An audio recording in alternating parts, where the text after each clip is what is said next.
This podcast is a proud member of Pod Nation Media Network. This podcast is a proud member of Culture Box. Whether you enjoy geeky reviews, comedy, or original fiction, you can open up the Culture Box and find something excellent for your soul. Point your web browser to culturebox.media.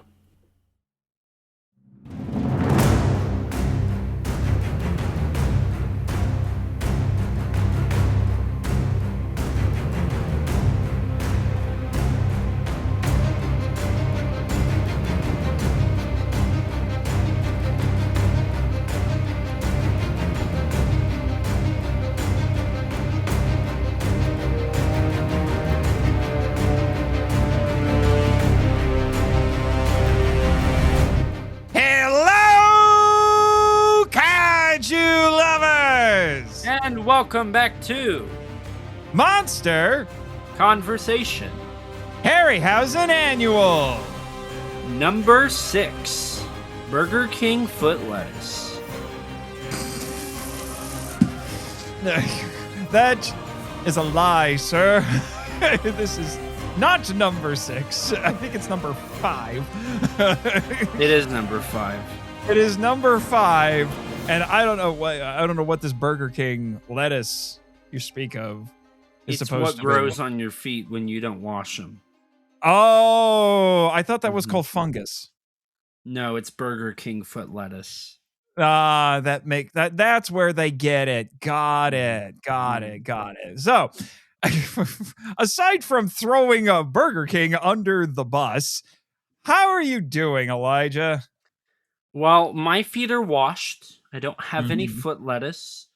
I'm living the dream. I'm rocking the night away here with you, celebrating a man's birthday, an amazing, wonderful human being, somebody who deserves all the birthday wishes in the world. And I know that you couldn't agree more with me about whose birthday we're here to celebrate. Yeah, yours. Yeah. You're right. He's a great guy. We love him. Yeah, we love him. We love Eli. He's a great guy. Actually, Nathan, we're here to celebrate your birthday. My birthday, and more importantly, Ray Harryhausen's. Happy birthday, Ray. Happy birthday, Ray. I'm trying to remember how old would Ray be today? I'm gonna double check that. Because that's always kind of fun. He was born, I think he turned 100. It would have been he turned 100 in 2011. So 114. 2011? 114. No, he was born in 1920, sir. Oh. 1920. So he would be 107 today. 107. Oh, 106. My math is terrible. We're all out. This is just bad. This is bad. I can't count. This is terrible. I can't count at all. This is why Jimmy's not here. He'd be yelling at both of us right now. We don't need that. Annual 5/6, 114 versus 106, 107 versus 100. No. We do not speak of such memes. That meme is dead.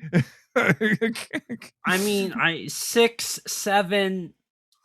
7, 8, 9, Yeah. That's why 6 was scared of 7. Yes, 1, 2, 3. Freddy's coming for you. Yes.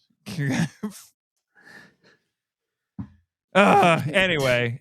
So yes, it is our annual crossover because you and I, we were shocked to find out that we shared birthdays, and then we were equally shocked to find out that we shared a birthday with Ray Harryhausen. Like, this is just too perfect. So for those who are joining us for the first time, this is our 5th year in a row doing this wonderful little crossover special because we share a birthday with Ray Harryhausen, because we're like, what are the odds that two kaiju podcasters who love monster movies not only both share a birthday with Ray Harryhausen? We have to do something about that.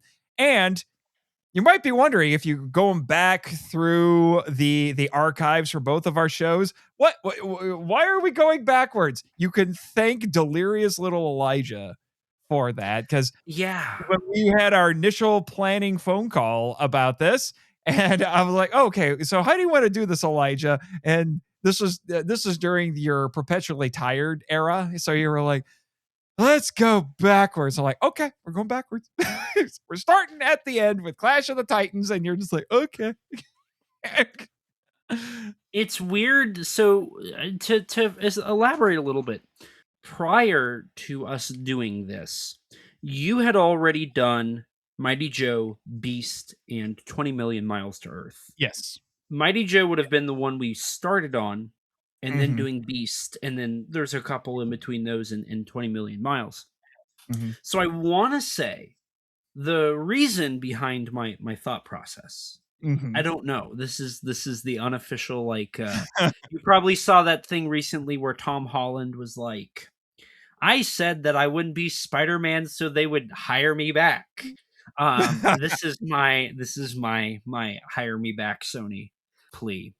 But I suspect what it was I was like, well, if we do that, we're going to be starting not at the beginning, so it's going to be awkward. So why don't we start at the next most perfect beginning, which is the end? Mhm. And so while you have already tackled those three aforementioned movies, Kaiju Conversation is doing those episodes. Last year, this is my little bit of housekeeping. Last year, I was like, yeah, Mighty Joe Young, we covered it. It did not come out. Mhm. We went on a bit of a hiatus due to a plethora of reasons, Mhm. and we're You have just been coming busy. back from one. We've been very busy. 2025 was a crazy year, and we are coming back this year.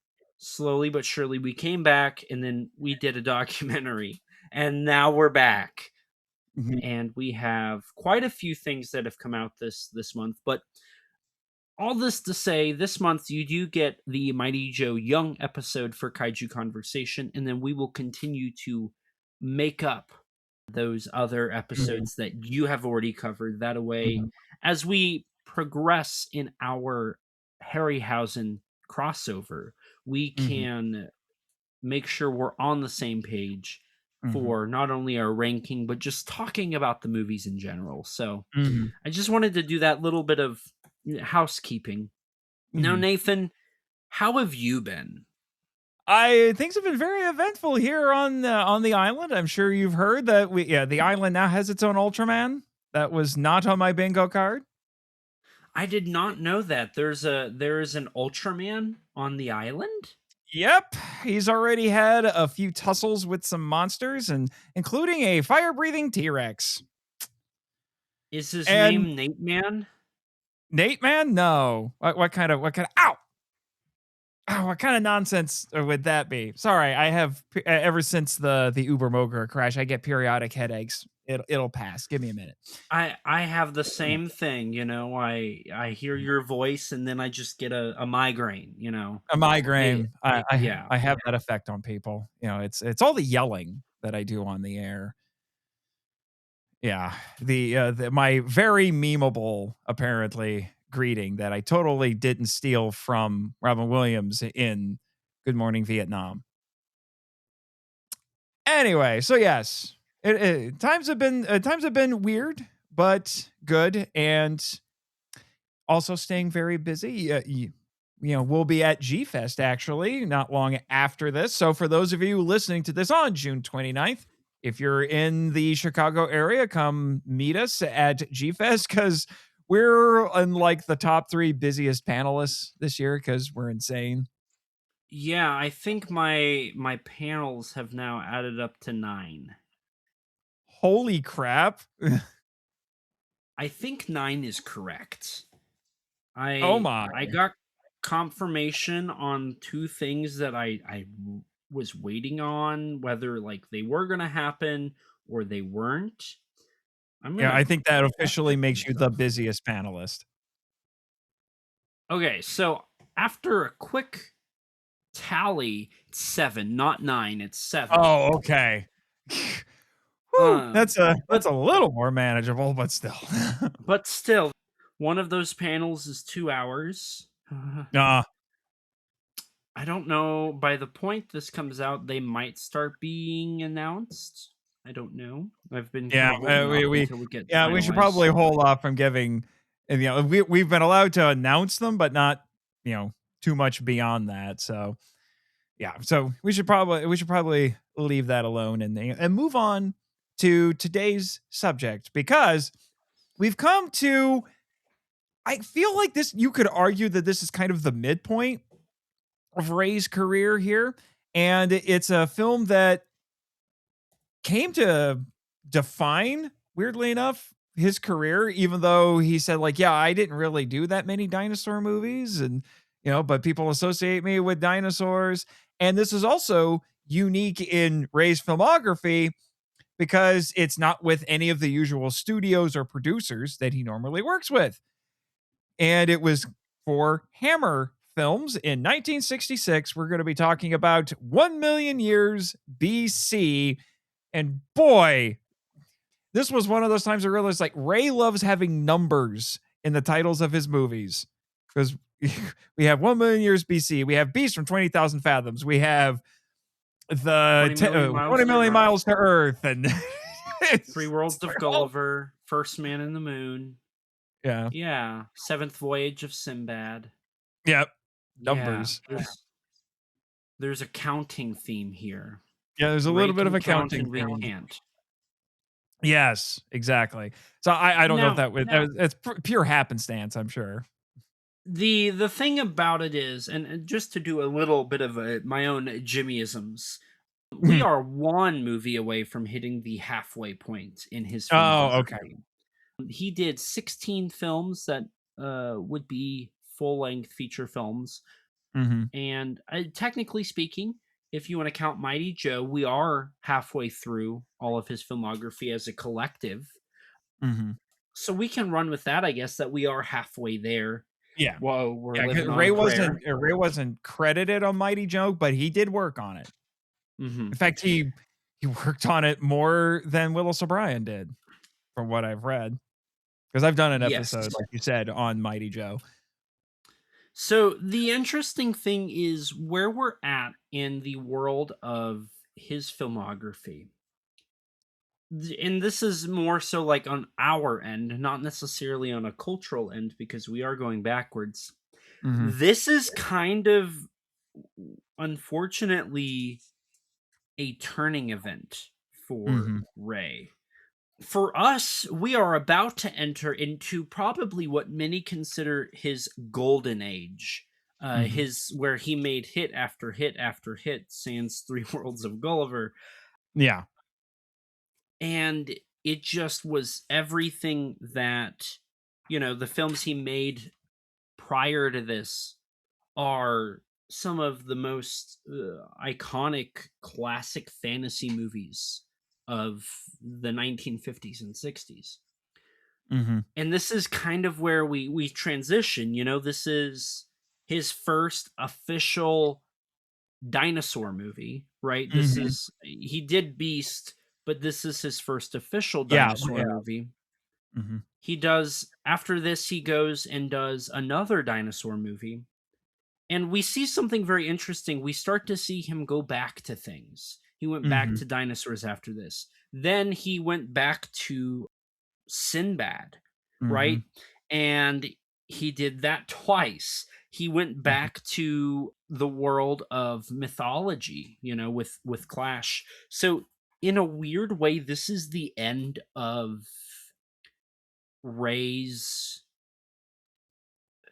what's the word I'm looking for? Uniqueness. Yeah. Things after this do start to become a little more repetitive, but it's also because and we also brought up in Golden Voyage, is it Golden Voyage? Yes, in Golden Voyage of Sinbad, how his effects in that are impressive, but we've seen all of it before.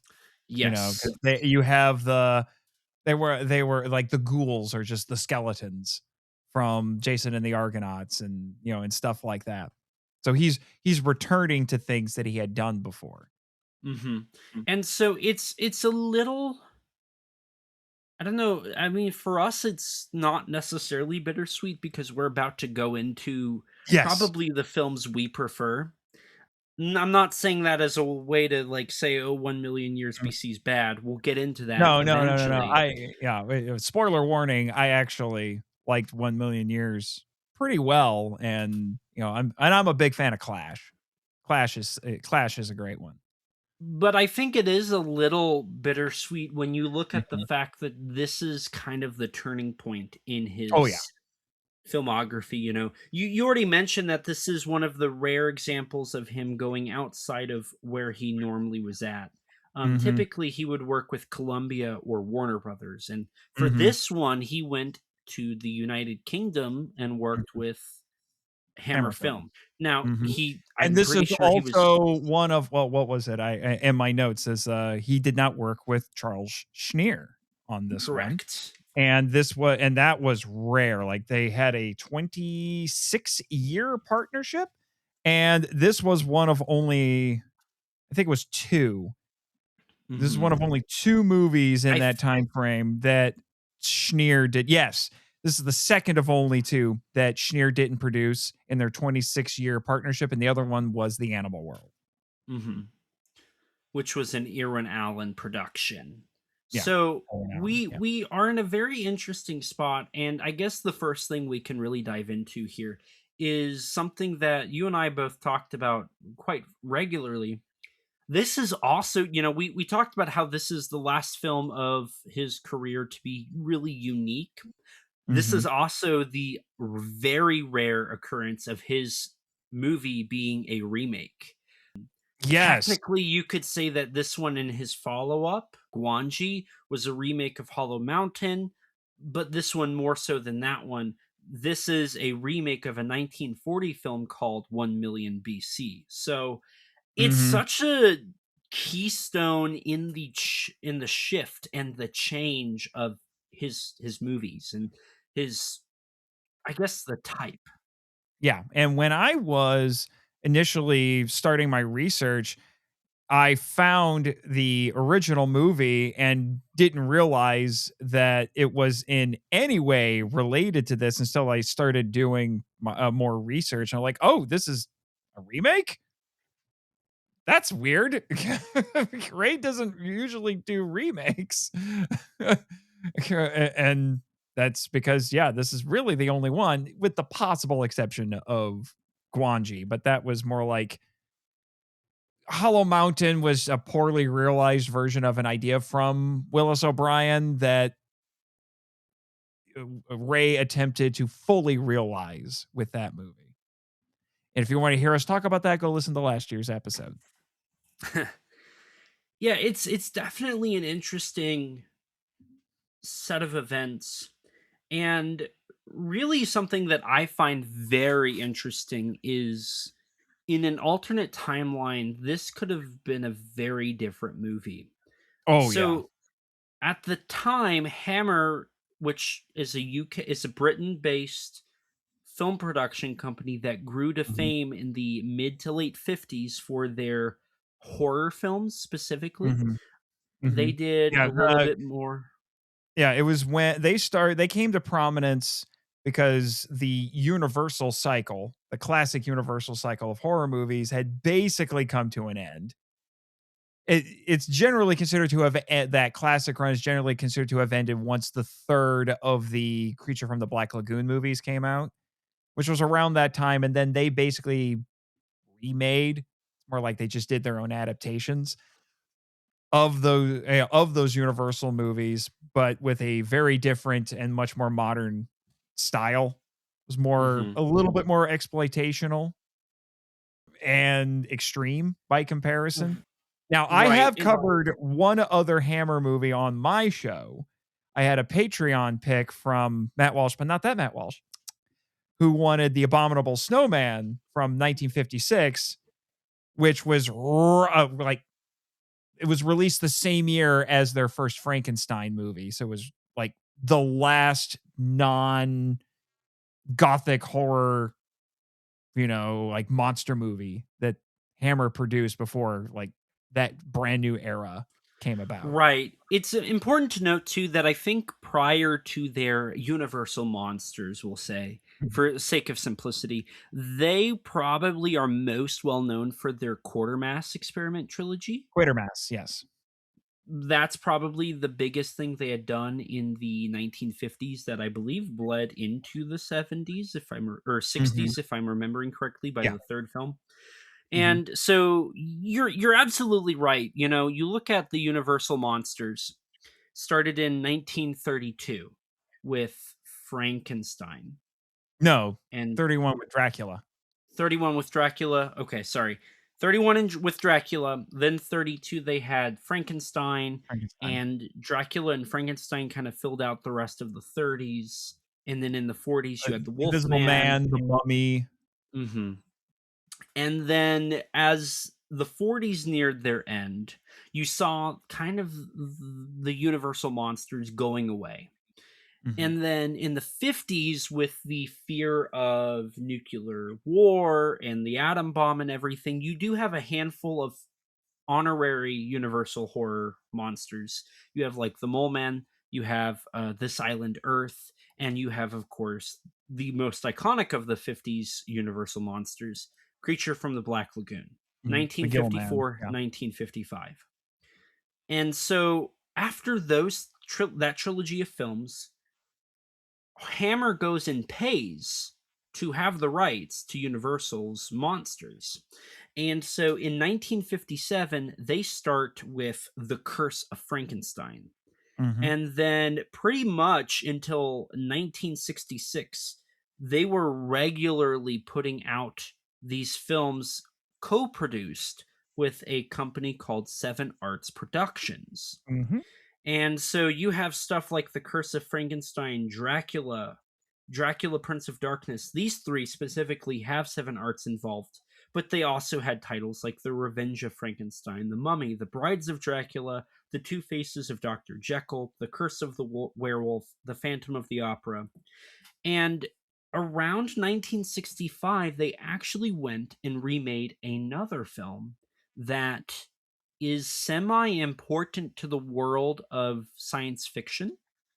They remade the correct me if I'm wrong, Nathan, I believe it's 1936 movie She.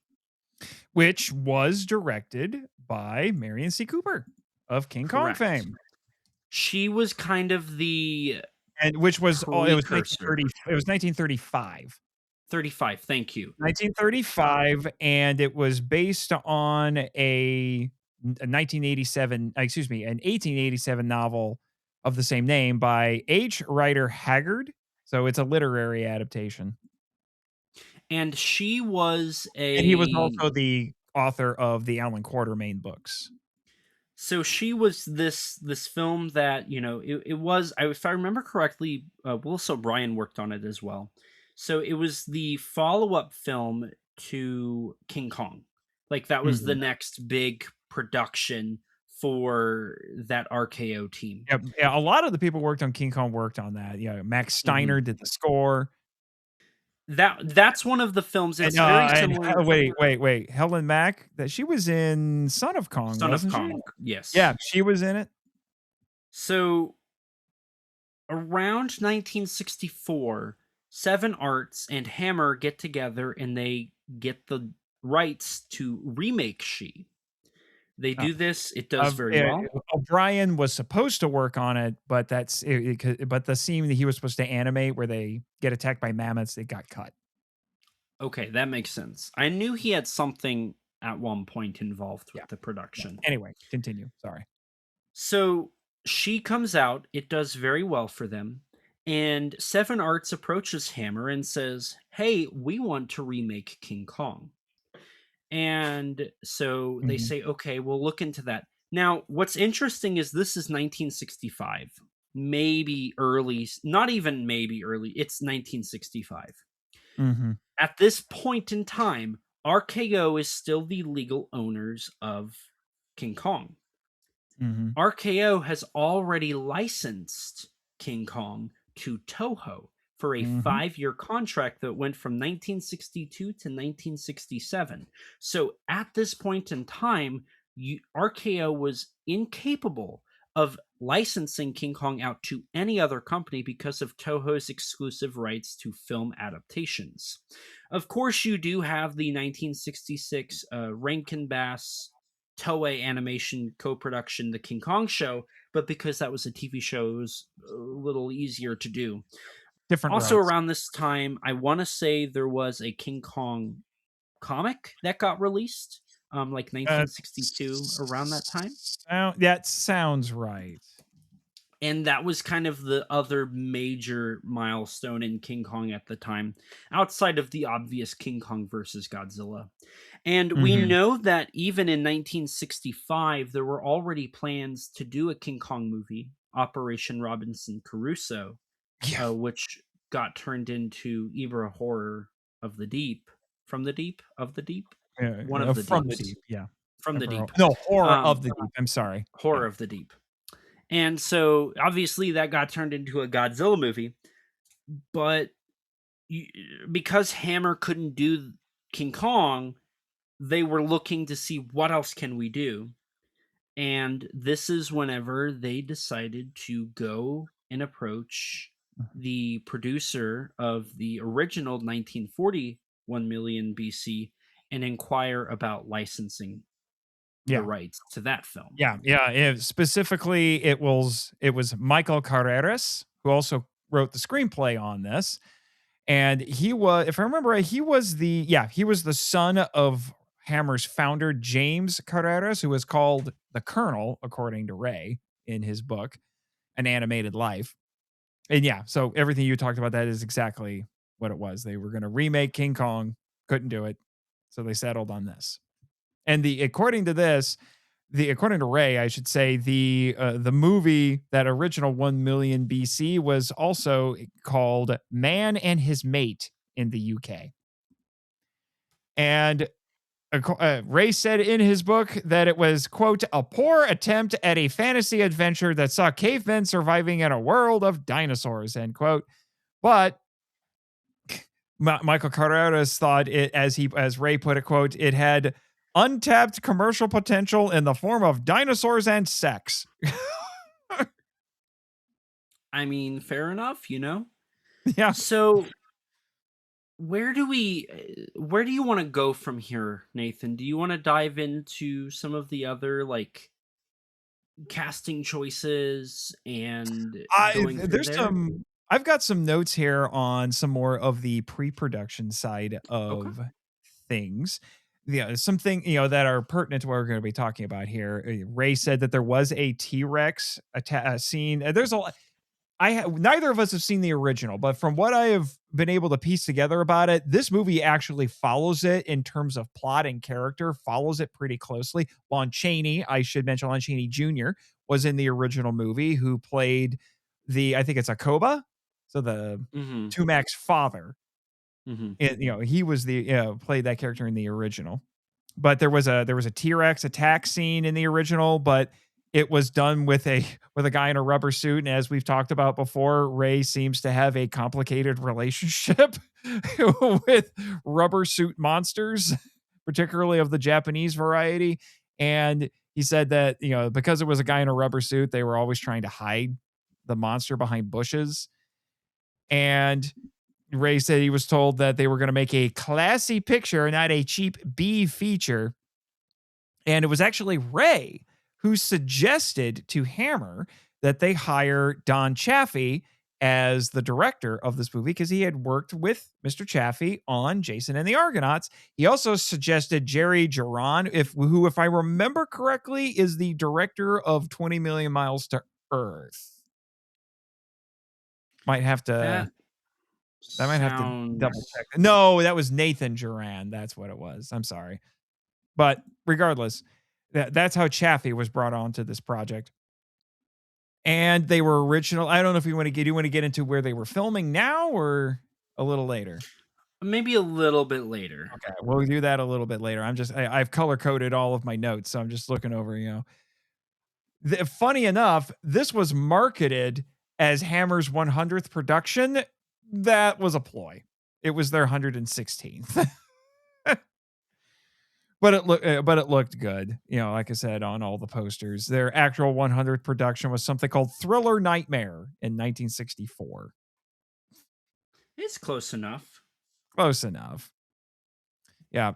As for going with this movie, with remaking 1 million instead of King Kong. Yeah, there's some, some say it was Michael Carreras' idea. Some say it was Kenneth Hyman, who was in charge of Seven Arts. It was his suggestion after they remade She. So, depends on who you talk to. There were also a lot of abandoned concepts, which I'm sure we'll get into as well. Shout out to John LeMay. I bought one of his books on impulse because I asked him, "Hey, did you write on this movie?" And he said, "Yeah, and you can get it in this." I'm like, "All right, bought that book." We love John LeMay around here. Oh, we love John LeMay so much. He is the most cited man on MIFV. Yeah. So yeah, like I said, there's a lot of, thanks to John, I found a ton of unused concepts for this. So let's see, anything else? Oh, did you mention that Hammer and Seven Arts worked on 7 movies together? I highlighted a handful of those, specifically the ones that were remakes. Yeah, or one of their more prominent ones was Quatermass in the Pit. That was another one. And it should be noted that Don Chaffee had been in the film industry since 1948, and he got to start making B movies, and then he worked for Disney for a while. Yeah, it looks like a lot of this stuff is stuff that we can talk about, with other subjects. So let's just move on. What did you have next? Did you want to talk about, since we've blasted through pre-production here, I think, relatively quickly. Do you want to talk a bit about the casting? Because I think that's probably the film's strongest suit, is its cast. Oh, yeah. Yeah. They brought on, well, the most iconic one in here is Raquel Welch. I think our mutual friend, Michael Hamilton, joked with me one time about how, I can't remember if it was this or When Dinosaurs Ruled the Earth. I think it was this. I want to say it was this because this is, I think, the more iconic of the two movies. Okay, watching this when he was a wee lad awakened things in him. Because, boy howdy, if you don't remember Ray Harryhausen's Dinosaurs, you remember Raquel Welch. I only remembered the dinosaurs. Oh. Did you? I know, shocking, right? Yeah. Me of all people. You of all people. That's for sure. Yeah, I mean, considering that Raquel Welch is all over this thing and in the promotional materials. But the funny thing was, she was not Hammer's first choice to play Loana in this. They were originally going to go with Ursula Andress, who rose to prominence because she was the first Bond girl in 1962's Dr. No. Which, that is just the beginning of a ton of James Bond connections to this movie. There are a lot of them. But yeah, so she was the first Bond girl, Honey Rider, and she's known for her, her introduction in the movie. Admittedly, it's been a while since I've binged through all of the James Bond movies, well, most of them. She was known for also wearing a bikini and coming out of the water on a beach. So some sources I looked at theorize that since there are similar shots to that in this with Raquel Welch, they kind of wonder if maybe that was like a little bit of a swipe at her because she wasn't able to be in this due to scheduling and salary. I guess she wanted a little too much money, even though this is one of the most expensive Hammer films ever produced. Yeah. So on the topic of Welch, it's important to note that the only reason that she did not want to do this. No, she didn't. She did it because she was under contract. Because 20th Century Fox distributed the movie and she was under contract with them because she had just been in Fantastic Voyage, which I saw when I was in high school. So it's been a hot minute. It's been so long since I've seen that. But it is, in just so, in the event that nobody knows, that's the old style studio of Hollywood where, You were under contract by a studio, and whatever they told you you had to do, you had to do it. And very similar to how Toho operated in the same time period, which is Mhm. a fun little connection. So she was forced to do this movie. She did not want to do this movie. She was worried that she was going to get typecast Yep. as a science fiction actress. But when she found out that she could go to London and it was a free trip, she was like, "Oh yes, I'll do this." Yep. On the Kino Lorber Blu-ray, there's an interview with her, and she talked about how after doing Fantastic Voyage, and now they're like, "Oh, go make this dinosaur movie," and she's like, "Ah, I am in sci-fi hell." That is how she put it, and and then but she read it in an article in an issue of Time magazine, which she said was delivered to her porch. That was that was a time, and she found out that London was really swinging, as she put it. So she's like, "Oh, that'll be cool. Let's go there," and then only to end up on the Canary Islands. Well, for a lot of it, they did film Mhm. some stuff on a soundstage, but we'll get to that a little bit later. It's very interesting to note that I really I really appreciate the fact that Raquel Welch highlighted her concern of being a sci-fi actress. Mm-hmm. There was a lot of people at the time, and you still see it to this day, really, where they're in one or two things and they're like really well remembered because of those two things, and Mm-hmm. then that's all they do. You know, I'm trying to think of a very. It's like it's very common, but then when I'm trying to talk about it, I can't think of a very specific example. Most of the cast of Star Wars. Yeah, that's a good one. Yeah, Maybe even like a Star. large portion of the cast of like the original Star Trek.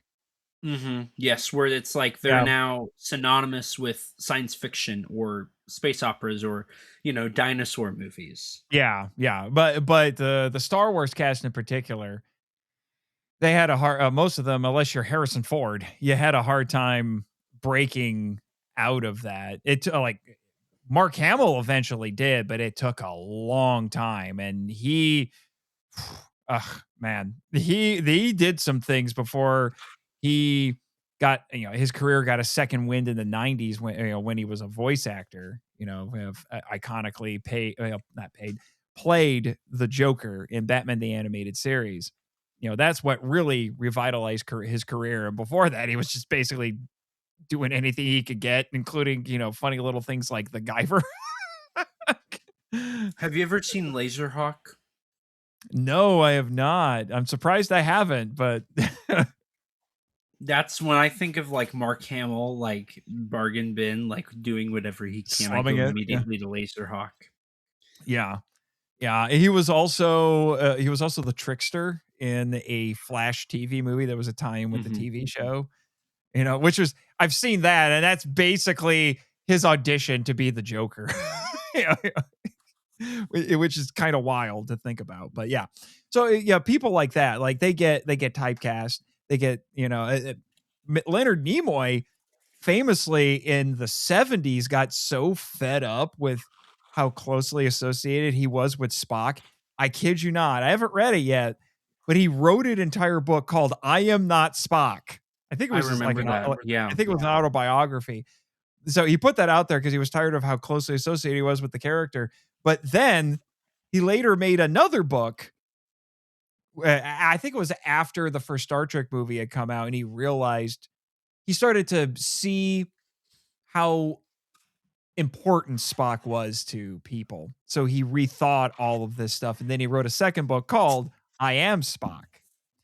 But it took time. He had to Mhm. kind of get over that. But then once he realized it was important to people, he learned to embrace it.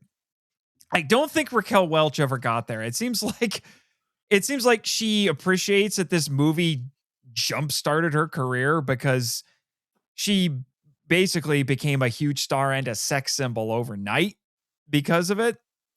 She had a bit of a career before this, obviously, but this really catapulted her. So she appreciates it for that, but she didn't have a lot of nice things to say about it in that interview. The impression that I got, and I'm happy you brought this up because I think this is something very interesting. even when she was getting, obviously, like, she got paid to do that interview, and it's for like the one of the releases like much later on, she still refers to the movie as a silly dinosaur movie. Yeah. I do appreciate the fact that, like, during the interview, she's very open and honest, and she's like, I was very green. I was very, like, naive at the time. So she talked about how she would come up with all these ideas for her character, and the director would say, Get in your lane. Like, you need to go Yeah, look at this and think it's a I was dinosaur. gonna say, you start at rock A, you move to rock B, and he was. It sounded like I don't want to throw Mr. Chaffee under the bus, but it sounded like he was trying to tell her, okay, you're pretty, you're wearing a fur bikini, and you're reacting to dinosaurs. That's why you're here. Mhm. Because I mean, like, the funny thing is, even the dialogue, her dialogue gets dubbed over.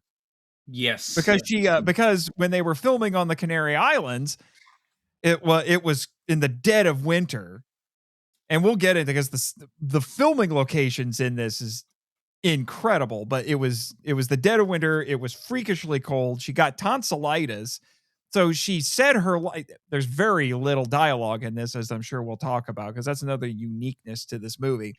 Mm-hmm. But apparently, I think because of the tonsillitis, her onset audio just wasn't really usable. So they had another actress dub her over, and her name was Nikki Vanderzil, who was also in a ton of James Bond movies. Well, she did voice work in James Bond movies. Again, there's a lot of that in this. So I'm looking up very quickly, like, what she did in that. She dubbing. Let's see. She dubbed Luana. She did voices in Dr. No, From Russia with Love, Goldfinger, Thunderball, Casino Royale, 1967, which is an unofficial James Bond movie. It was a parody. And You Only Live Twice, On Her Majesty's Secret Service, Live and Let Die, The Man with the Golden Gun, and Moonraker. So she had a ton of connection with that. Mm-hmm. So, unfortunately, the only part of Raquel Welch's performance that you are getting that is actually her is her physical performance, which surprised me. I did not know that before I started looking into it. Yeah, I suspect that a bulk of the movie was dubbed. Like, if you look at things, it looks like noises are supposed to be, like, going on, but you hear nothing from a lot of the, like, background actors and whatnot. Yeah. But as we'll explain, there's almost no dialogue in this. Like, you get some opening narration, and that's it. And the original movie, actually, the entire movie, from what I've read, was narrated. And they wanted to do that in this, but then they opted to only have a short narration at the beginning. And we'll get into that when we get into the movie itself, because that was an interesting choice, to say the least. But I do think it's interesting how it really does feel like the people working on this movie, outside of probably the director and obviously Ray, even I feel like Ray has kind of downplayed it comparatively to, like, Guanji, which I don't necessarily agree with Ray on that one. Ray still talked highly about it, but, like, I remember Ray saying, like, Guanji was one of his best works, period. Mm-hmm. Well, as we go on here, I'm sure it's gonna make more sense, but I don't agree with that. Mm-hmm. So it's very unfortunate that all these actors don't, specifically Raquel Welch, they never circle back to it, and they never felt like it was actually something of value. And I do wonder if part of that has to do with the fact that there are no lines. It is grunts, groans, broken sounds, and a bunch of action. Yeah, there's character names, and there's a few made up caveman words here and there that if you pay attention and use context clues, you can kind of figure out what it is. Mhm. And I will admit, they didn't necessarily develop an entire, they call them conlangs, so they're constructed languages. They're made up, quote unquote made up languages. Elvish and Klingon would probably be the two biggest ones. And then although those were made for fiction, if you really want to get wild, go look up Esperanto, which was an actual language invented by a linguist to be like a trade language that everybody in every country could learn so they could all talk to each other, and it never caught on. Weirdly enough, there have been movies filmed in that language. I have one of them on my shelf. Thank you, Arrow. Because it had William Shatner in it. It was called Incubus. It's a weird movie, but I should show that to you sometime. You'd probably get a kick out of it. Yeah. But anyway, I could tell that they took a little bit of care with this, and because you can kind of see how the words that they say have slightly different meanings depending on context, but you can see how the word would come to mean different. The same word would come to have similar but different meanings in different contexts. Mm-hmm. So I got to give them credit for that. But the movie is largely told through, like you said, through action. And I think probably one of the most insightful things I got out of the commentary from a gentleman named Tim Lucas on the Kino Lorber disc, who worked for, I'm trying to remember, he worked for a magazine, the Video Watchdog. There it is, Video Watchdog magazine. But he said that because it has no dialogue and almost everything is visual, it forces the audience to really pay attention to what's going on. You can't really look away. So in a lot of ways, I feel like it's like the anti-modern audience movie. It's the anti-Netflix movie, because if you really want to get the full scope of what's going on with the characters, you can't not pay attention. I even found that his commentary was clarifying things and giving me insights that I didn't notice when I watched the movie the first time, because I was splitting my attention between watching the movie and taking notes. Mm-hmm. Like, I would not have expected that from something like this, that on the surface looks like an exploitation movie that's just about, oh, look, dinosaurs and Raquel Welch in a fur bikini. Right. It's definitely... Okay, before we go into it, because I think the narrative is quite the interesting breakdown. Yeah. Well, let's talk about a few more of the cast members since we're on that, because the other big star that we have to bring up in this is John Richardson, who plays Tumac in this. And he had done he was sort of a star at this point. He was the better known of the two, even though obviously the big draw ended up being Raquel Welch. Right. And although Raquel Welch claims that in her estimation, Richardson didn't really seem to care about the movie. Yes. Which is a little bit strange, I thought. But, he was in She, and so they thought it would be good because Ursula Andress was also in She, so they thought, oh, we'll reteam these two, but then she ended up not being in it. And then for a while, the director wanted unknowns in this, but then he ended up getting some stars anyway. But yeah, so he was intended to be more of the, the big star in this, but obviously try competing with Raquel Welch at this point. And then I would say the other, what, would you have something? No, go ahead. I was going to move on to the Martine Beswick. She was Nupandi, unless you had something else to say about Mr. Richardson. Nope. Now, Martine Beswick had a lot nice. There was also an interview with her, and she had a lot nicer things to say.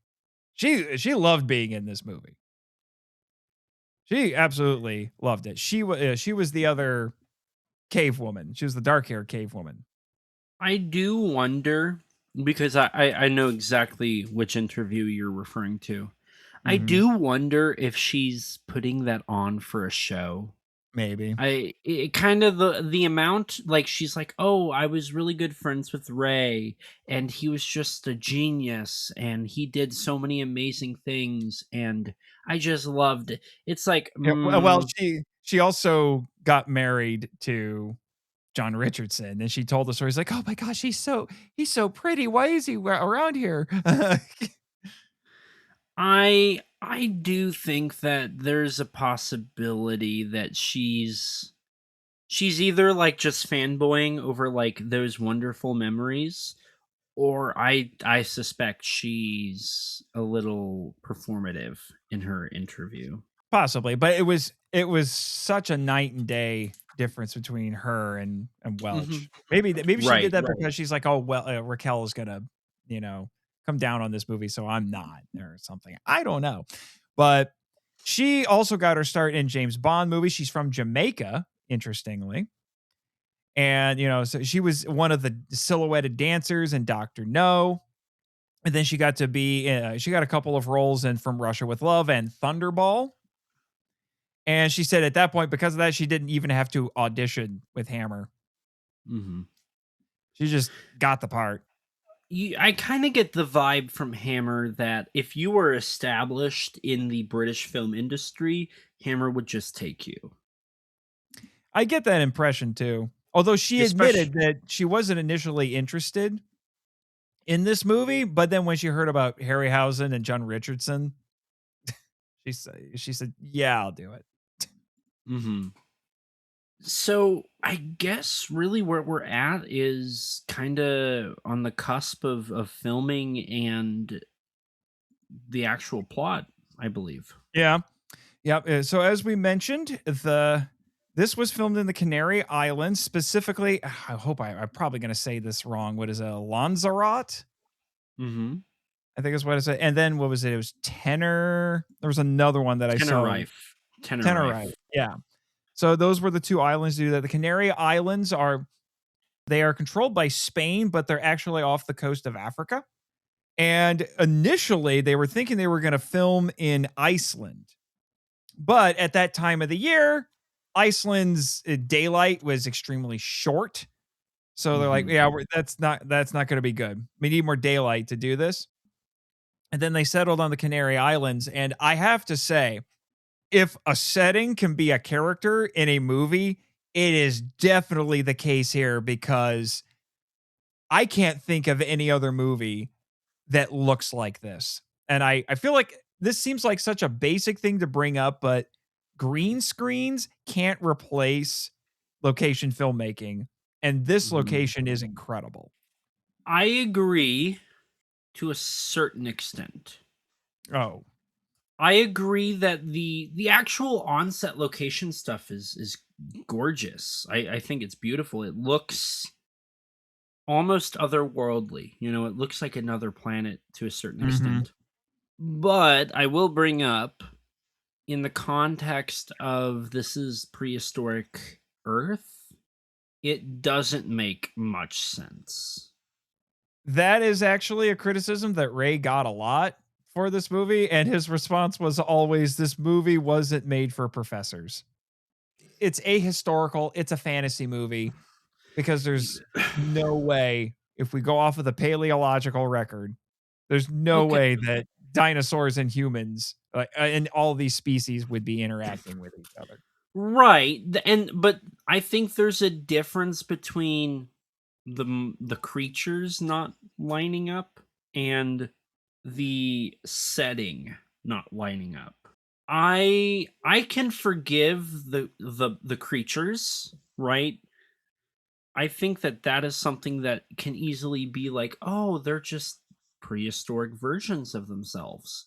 But then you have stuff like a brontosaurus walking in the middle of a desert, and it's like, Mhm, that makes no sense.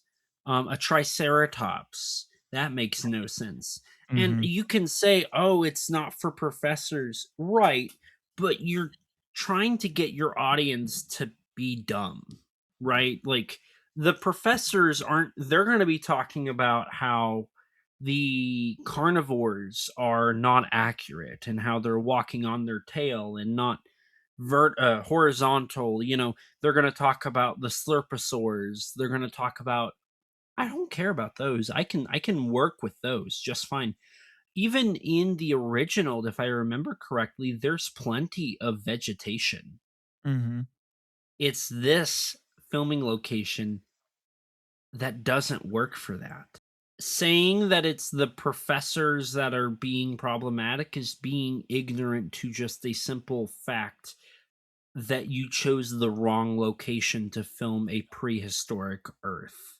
That's my 2 cents. I really want to dive into this. This movie does not feel like a fantasy. This movie feels like, and they even establish it at the beginning. And I'm gonna jump into the movie at this point. We're there. The movie starts off. We're there. All right. Well, you got to do your funny little synopsis first because we like that around here.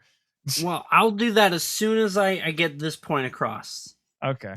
The movie starts with the Big Bang. Mm-hmm. They go big boom, and then we have narration that establishes that this is the beginning of life or the time or the world or something. I actually have the opening narration right here, which, by the way, was read by Vic Perrin, who was in several episodes of Star Trek, but he's best known for being the voiceover for the opening of The Outer Limits. So, it says, this is a story of long, long ago when the world was just beginning, a young world, a world early in the morning of its time, a hard, unfriendly world. I don't need to go through the whole thing, but you get the idea. So it's establishing that this is a story of Earth in the beginning of time. Mm-hmm. And you're going to now sit and tell me that this is a fantasy when your movie tries to establish the exact opposite. And it's stuff like that I think Ray gets wrong. I think Ray is being a little apologetic, if you will. Mm. Honestly, I don't know how else you would classify it because of how ahistorical it is. You may as well just call it a fantasy at this point. But I would even argue at the time this wasn't really that far off. I mean, the dinosaurs in it were relatively accurate. The slurposaurs, not so much. You can chop that up to special effects constraints. Yeah, but it also has a giant spider. Sure. So does King Kong, and King Kong is more of an adventure movie. Mm-hmm. The original 1 Million B.C. is not a fantasy movie, and that has elephants with coats on them for woolly mammoths. Yeah, I know. They were gonna do that. They were gonna do that for this one, but they ended up not doing that. It was one of the things that got cut. Mm-hmm. So it's like, if you want to sit here and tell me that it's basically a fantasy movie, I would agree if it wasn't the simple fact that it plays itself pretty it's just Hollywood being Hollywood. It's just movies disregarding scientific facts per se to create something more visually interesting. And that's not a bad thing. Let me put it to you this way. And I said this all the way back when I did my episode on the original King Kong. I think I even brought it up when you had me on your show to talk about King Kong. And I think it would be applicable here. It's maybe fantasy is not the right word. What about mythic? Yes. Yeah, because I would say because I have a book of essays on the original King Kong, and one of them actually tries to scientifically explain the ecology of Skull Island. And he concludes by saying, the ecology of Skull Island doesn't make any sense. And then he basically said it doesn't matter. And my takeaway from that is that the original King Kong is mythic. It's not realistic. And I think you can make the same argument here. And because the way it is presented, and even Lucas in his commentary brings this up. He's like, and I wrote this down in my notes when I was watching. It's like the beginning of this movie feels pseudo-biblical in a way. There is that in the beginning, God created the heavens and the earth, and it starts going on from there with this narration. So maybe that's a better word for this. Mythic. I could agree with that. I think Mythic works. Mm-hmm. Speaking of Mythic, do you want to hear the story? Oh, how yes. the world came to be? It's story time with Elijah. In the beginning, there was nothing but fog. Not the carpenter's fog, just fog. And as you looked deeper into the fog, suddenly your eyes explode into color, and the world began. We don't care about religion here. We don't care about what you believe. You stare long enough into the fog and the world blows into existence. And then suddenly, in the most unlikely of places, as they often do, the human race faced its most fearsome threat: an erection. We have one man whose testosterone levels are through the roof,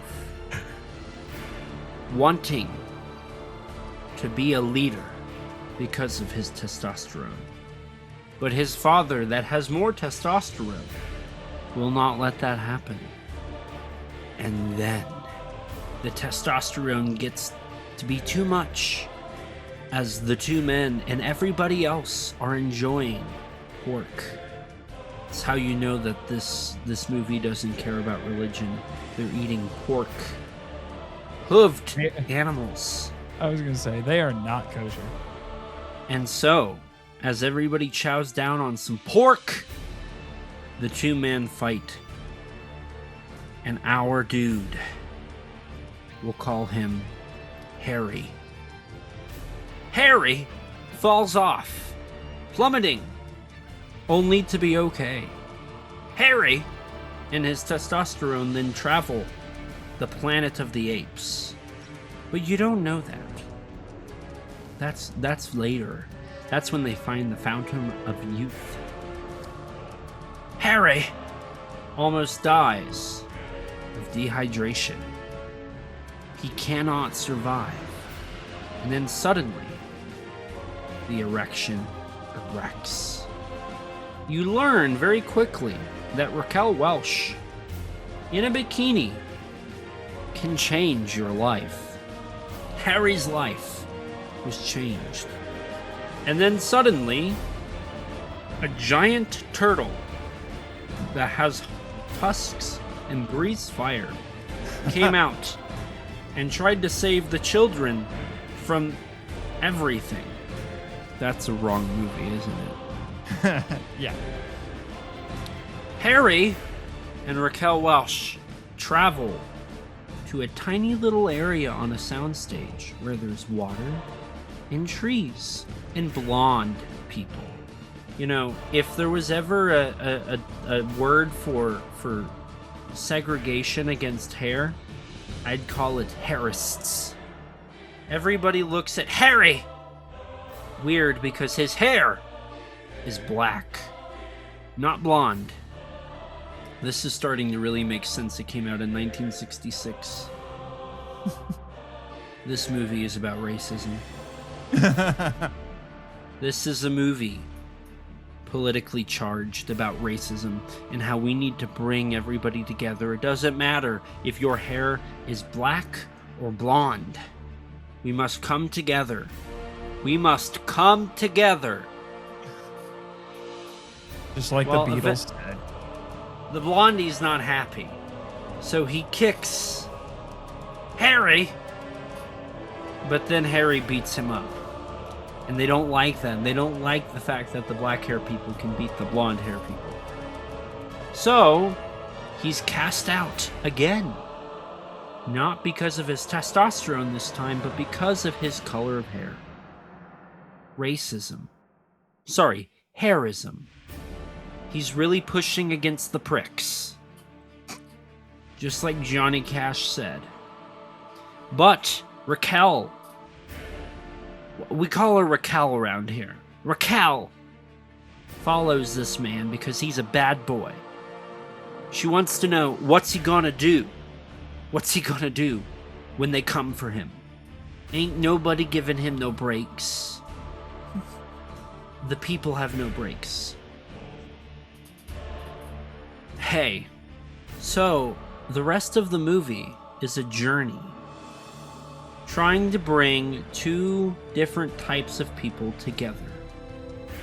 It's also important to note that this movie definitely takes place on Pangea, and everybody's white. They whitewashed the cavemen. The cavemen have become whitewashed. That's a metaphor. I think Hammer was trying to say that it's Hammer time against not whitewashing every film. Thank God they didn't succeed. Thank God. But this is before God. It's BC.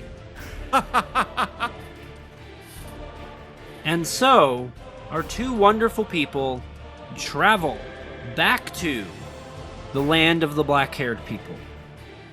On their journey, they meet the apes, a singly dynamic moment of evolution. And to everybody's surprise, Raquel doesn't get with them. It's a real shocker. Raquel likes the bad boys, and she watches the bad boys beat the other bad boys. I guess she didn't want to go for it. But let me tell you, they then witness horny dinosaurs fighting other horny dinosaurs. And it leads to a bloodbath. A bloodbath of horniness.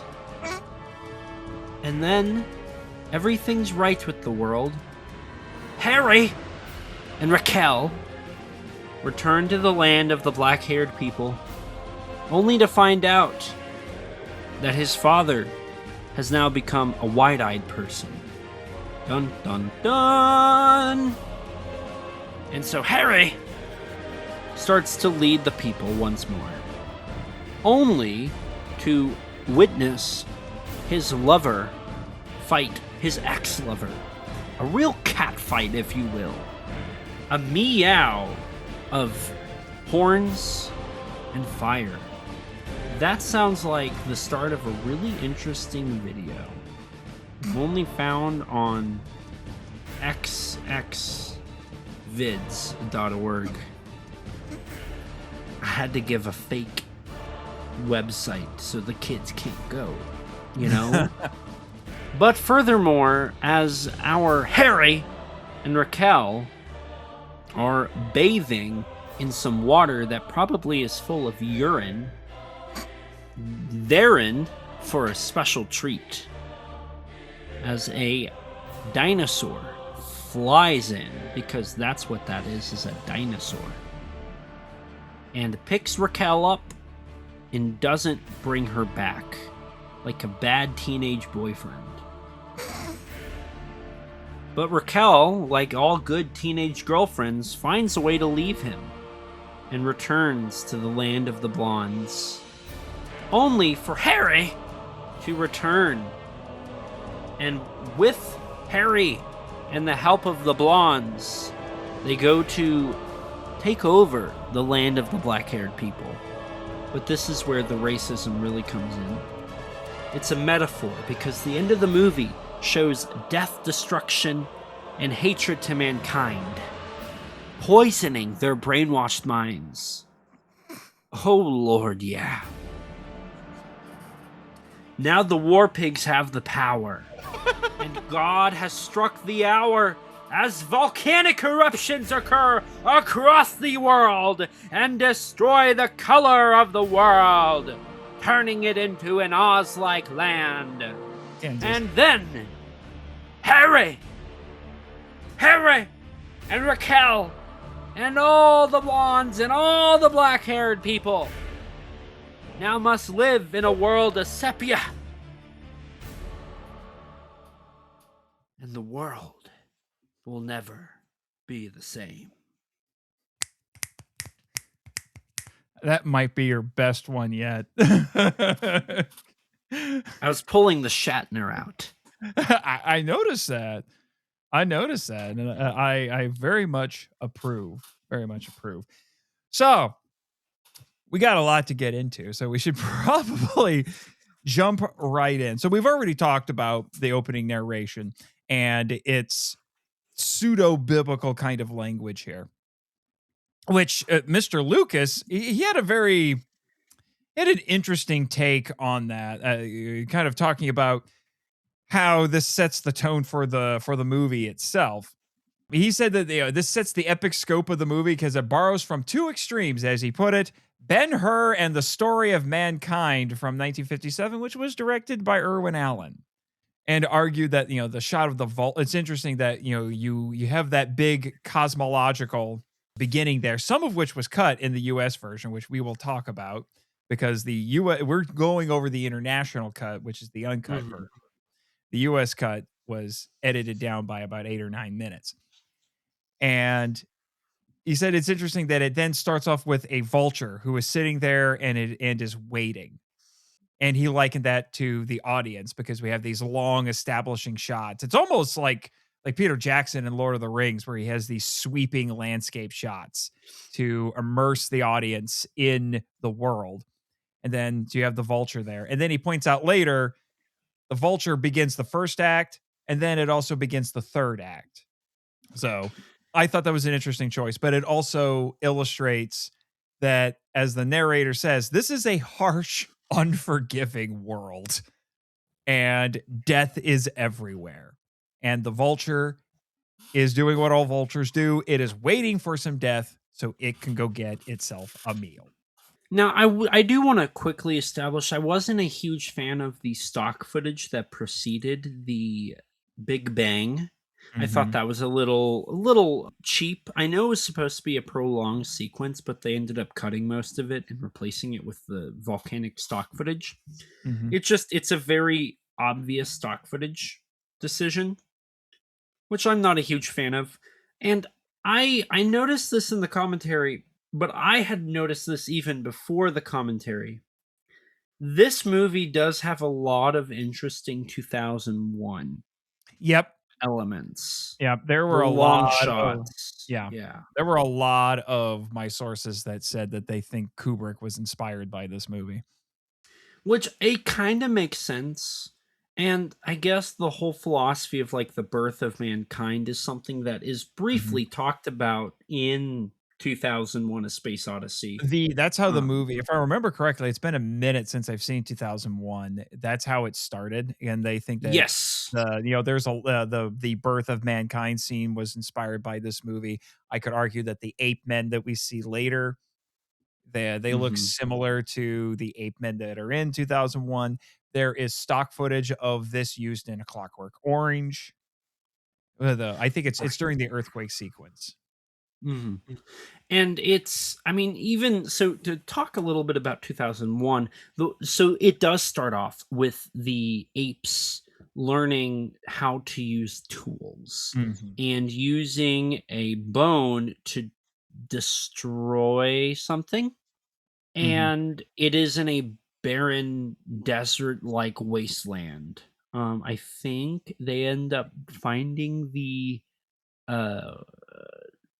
oh god, what's it called? The black obelisk. Yes. And so I kind of felt watching this, I kind of got those vibes. They do bring the monkeys back, I believe, at the end, because then it's about, like, I guess, discovering where humankind came from. It's been a little bit since I've watched 2001. I don't think they come back. I remember it ending with the Star Child. Oh, I could have swore, though, that there was, like, they called back to the bone at one point. I could be wrong. Movie. Oh, yeah. So I got those vibes right off the bat, and I was really happy when I saw that other people highlighted stuff like that, because to me it felt very obvious. And clearly to other people they thought so as well. We also get another glimpse at another creature, which is just a simple warthog. Yep. Who is being hunted by, and they don't make this clear in the movie. I had to find this on basically all of, like, the back cover copy of the Blu-ray and then all the research material. But our two tribes here are the Rock people. The Rock people are Tumac's tribe, and then the Shell people, who are Luana's tribe. So we're starting off with them, and they are hunting this warthog. And they do it by getting it to chase one of them, and it falls into a trap. And then that one signals to the rest of them, "Oh, I found it." And our narrator introduces us to Akoba, and then his two sons, Sakana and Tumac. And, that they are rivals and all that. It gave me a lot of Cain and Abel vibes. Yes, yeah. And Tumac is the one that ends up going into the trap they've dug for the warthog to kill it. And then we see as they leave, one of the older elderly members of the Rock tribe falls in and can't get up. He has hurt himself. He screams in agony, and like the rest of the people walk away. Further, I kind of wish, I'm curious to hear your thoughts here. I kind of wish that they had not done the dialogue with the narration of "It's a Cruel World" survival like that, because I think that this sequence where they establish that the Rock tribe will leave their people behind, I think that is enough right there to just not acknowledge it. Yeah. I think making it a subtextual thing instead of telling that story makes it a whole lot better. Yeah, I know. I agree with you there. Although, like I said, the original was completely narrated, and they toyed with that, but then decided not to. And I think that's to their benefit to not do that. So let me ask you this, because I think this will be something that we're going to keep calling back to, is like, yeah, that's why they had the Slurposaurus. That's why they had the giant spider. That's why they had XYZ. It's a callback. It's a callback. It's a homage. Harryhausen wanted to do the Slurposaurs to help create a visual distinction between them and the new monsters or new creatures, the dinosaurs that he did. Is this one of the first examples of a movie calling back to something for fan service and really just showing the fact that, like, yes, this is pointless? It's not a good thing. Like, the fact they have that opening narration kind of, I think it forces the movie to tell your audience instead of showing it, which is what the rest of the movie does. You have like the distinctions between the Slurposaurs and the stop motion, because why not? Stuff like that. I feel like you could make an argument here that this is like one of the earliest examples of why doing stuff like that does not work for your narrative. So you're specifically talking about, like, they do things that call back to an original work as a way of kind of criticizing it? I'm not criticizing the original work as much as I'm criticizing the creative decisions behind 1 million years BC for implementing those as a homage or a reference. If that's what they are, it sounds like that was a very distinctive decision. Yeah, I don't know about the narration, but a lot of the sources I looked at argued that the live animals that they used were meant to be homages to that, and also to make, get the audience to think, oh, when the special effects monsters show up, oh, it tricks them into thinking, oh, those are real, just like they used live animals before, which was a decision Ray said he regretted doing. So maybe I can't think of another instance where it's done like that. I mean, King Kong versus Godzilla, the King Kong side of things is basically just a remake of the original movie. So. And I would point this out though, for like King Kong versus Godzilla, it's not them necessarily. What they do doesn't change. It doesn't feel like you're taking something from something else and putting it in this. They're just rehashing the King Kong backstory as the King Kong backstory. They're not. It's something where it's like, if it ain't broke, don't fix it. That's what they did with King Kong for that film. Here, like that narration, the various things that are like the original just feel maybe out of place, I would say. Maybe. I think we would have a bit better of a frame of reference if we had seen the original. Yeah, that's fair. But I keep just in mind, this was made at a time where rewatching a movie, particularly one that at this point was 25 years old when they started production, most people are not going to remember that. It's not going to be fresh in their memories. This is well before the days of physical media and streaming. I mean, television was still a relatively new thing at the time, and I have my doubts that 1 million BC is being shown, Mhm. on TV all the time. Bear in mind it was black and white, and by this point, I'm not sure if they were prioritizing. I mean, Ultra Q wasn't shown on TV because it was black and white. So I would Mhm. assume that around this time they were probably trying to go away from black and white stuff to Yeah. Well, I do mean, the color. Ray Harryhausen podcast, I think it was them. They started wondering, like, specifically when it came to the ending, about how it's like you said, most people in their estimation in the mid '60s still had black and white TVs. So they're like, if I'm going to the movies, I'm paying to see color. Hmm. So you there might be something to that. So I do agree, and let me make sure your point was being made. Even though we haven't seen the original, like that doesn't it shouldn't necessarily impact our viewing of this Oh no, it because shouldn't. of the simple fact that people back then wouldn't have watched No, it no, regularly. they wouldn't have. And let's be honest, this overshadows the original quite a bit. Right. Right. The original, I think, is probably the only reason the original has any relevance in pop culture is I believe it was the first example of utilizing slurposaur effects. Mhm. And for that film, they would go on to reuse that footage in later films, like the woolly mammoths running and the two lizards fighting each other. Didn't I All think of that would. I swear I read someplace that there's even a Godzilla connection because I think they use stock footage of that in the Americanized version of Raids Again. Yes, correct. Furthermore, there's another Godzilla connection, and that is a King Brothers film. I believe it was King Brothers.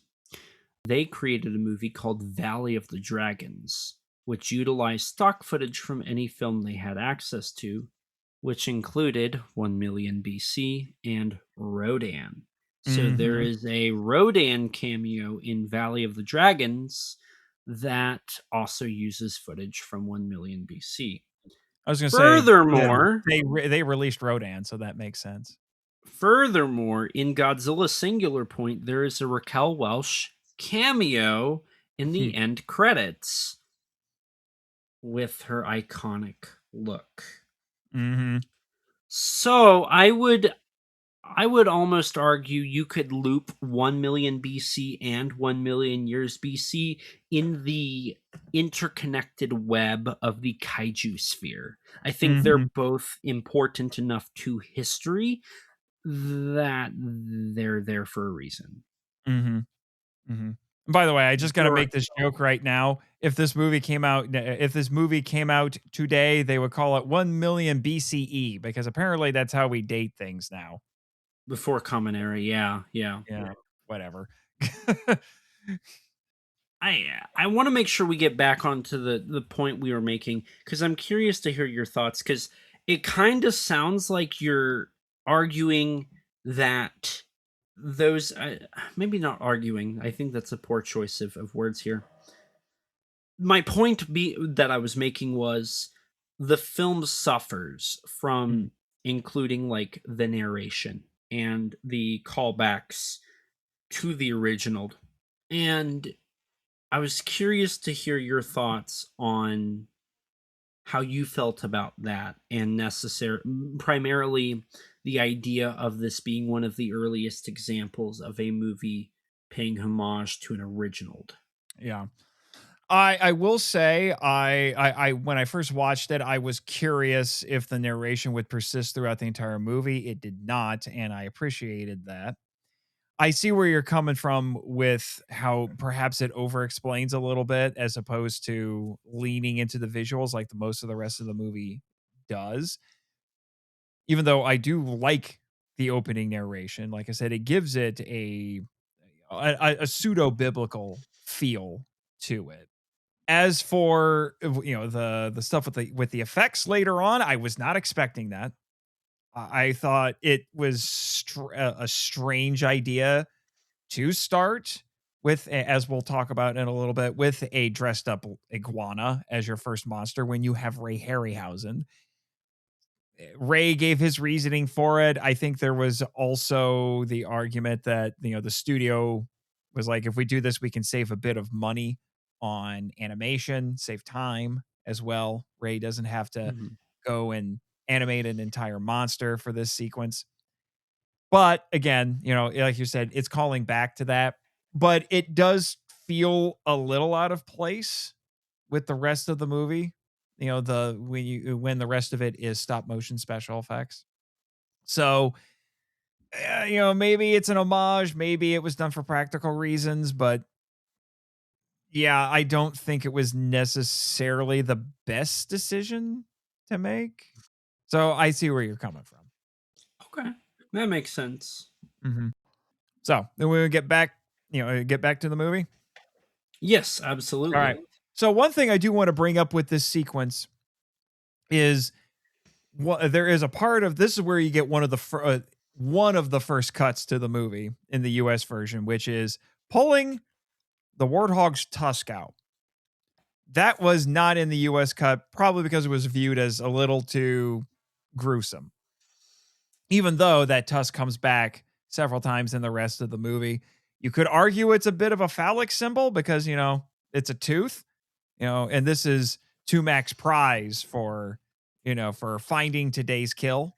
Again, it's going to that very primal, very primitive, very brutal world that we are establishing here. And then next up, I think that is oh well, and I said that in my notes that the old man falling in there, it's because the rock tribe was all about survival of the fittest. They are the Darwinists in this. Only the strong survive with them. And then that's when we go to the home of the rock people. Which this is probably one of the, I don't know. This is the first example of like the great soundstage work they do. It's Yes. very Yeah. And it was filmed in ABPC L Street Studios and Borhamwood. That's where all the soundstage work was done. I quite enjoy the detail they put in. It looks a little like it's a stage, right? I Mhm. think that's hard to, especially with rocks, it's really hard to like hide Mhm. that element. But this is one of, I think there's 3 total in the entire film where they do like big sound stages.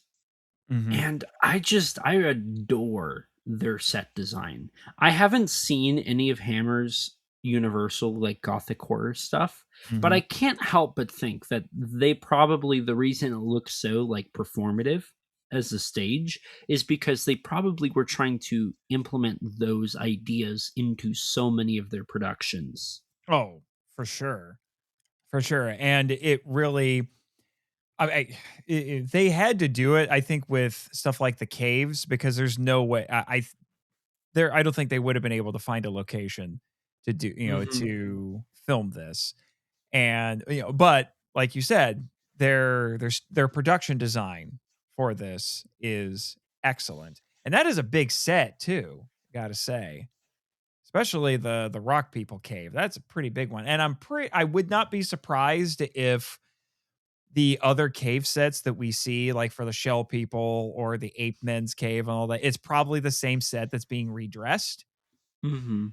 which Shot at different angles and whatnot. yeah, Yeah. shot at different angles, different props and redressed and all that, which I'm totally fine with that as long as you can implement it well. I agree with that. Mhm. We continue to get a lot of good examples of the merciless rock people during all of this. Yeah. We get to see, like, when it comes to the food, they wait till the food's cooked and then they're just whoever wants to eat, like, you gotta Yeah. run for it. Well, I did notice that Akoba, Tumac's father, was the first one to get a share of it. And the argument could be made that, to put it politely, he looks more well-fed than the rest of them.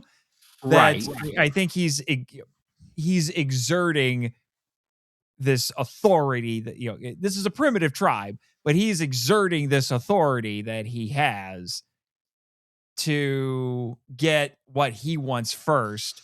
Because I mean, in another scene that gets cut for the US version, there's a bone with barely any meat on that gets dropped, and two old men fight over it.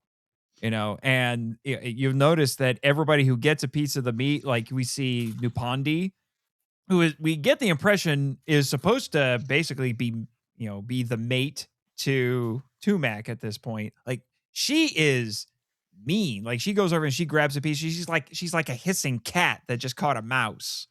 And she's growling at people, telling them to stay away, which is interesting because in a lot of, as the movie kind of does throughout the rest of it, Nupandi gets contrasted with Loana.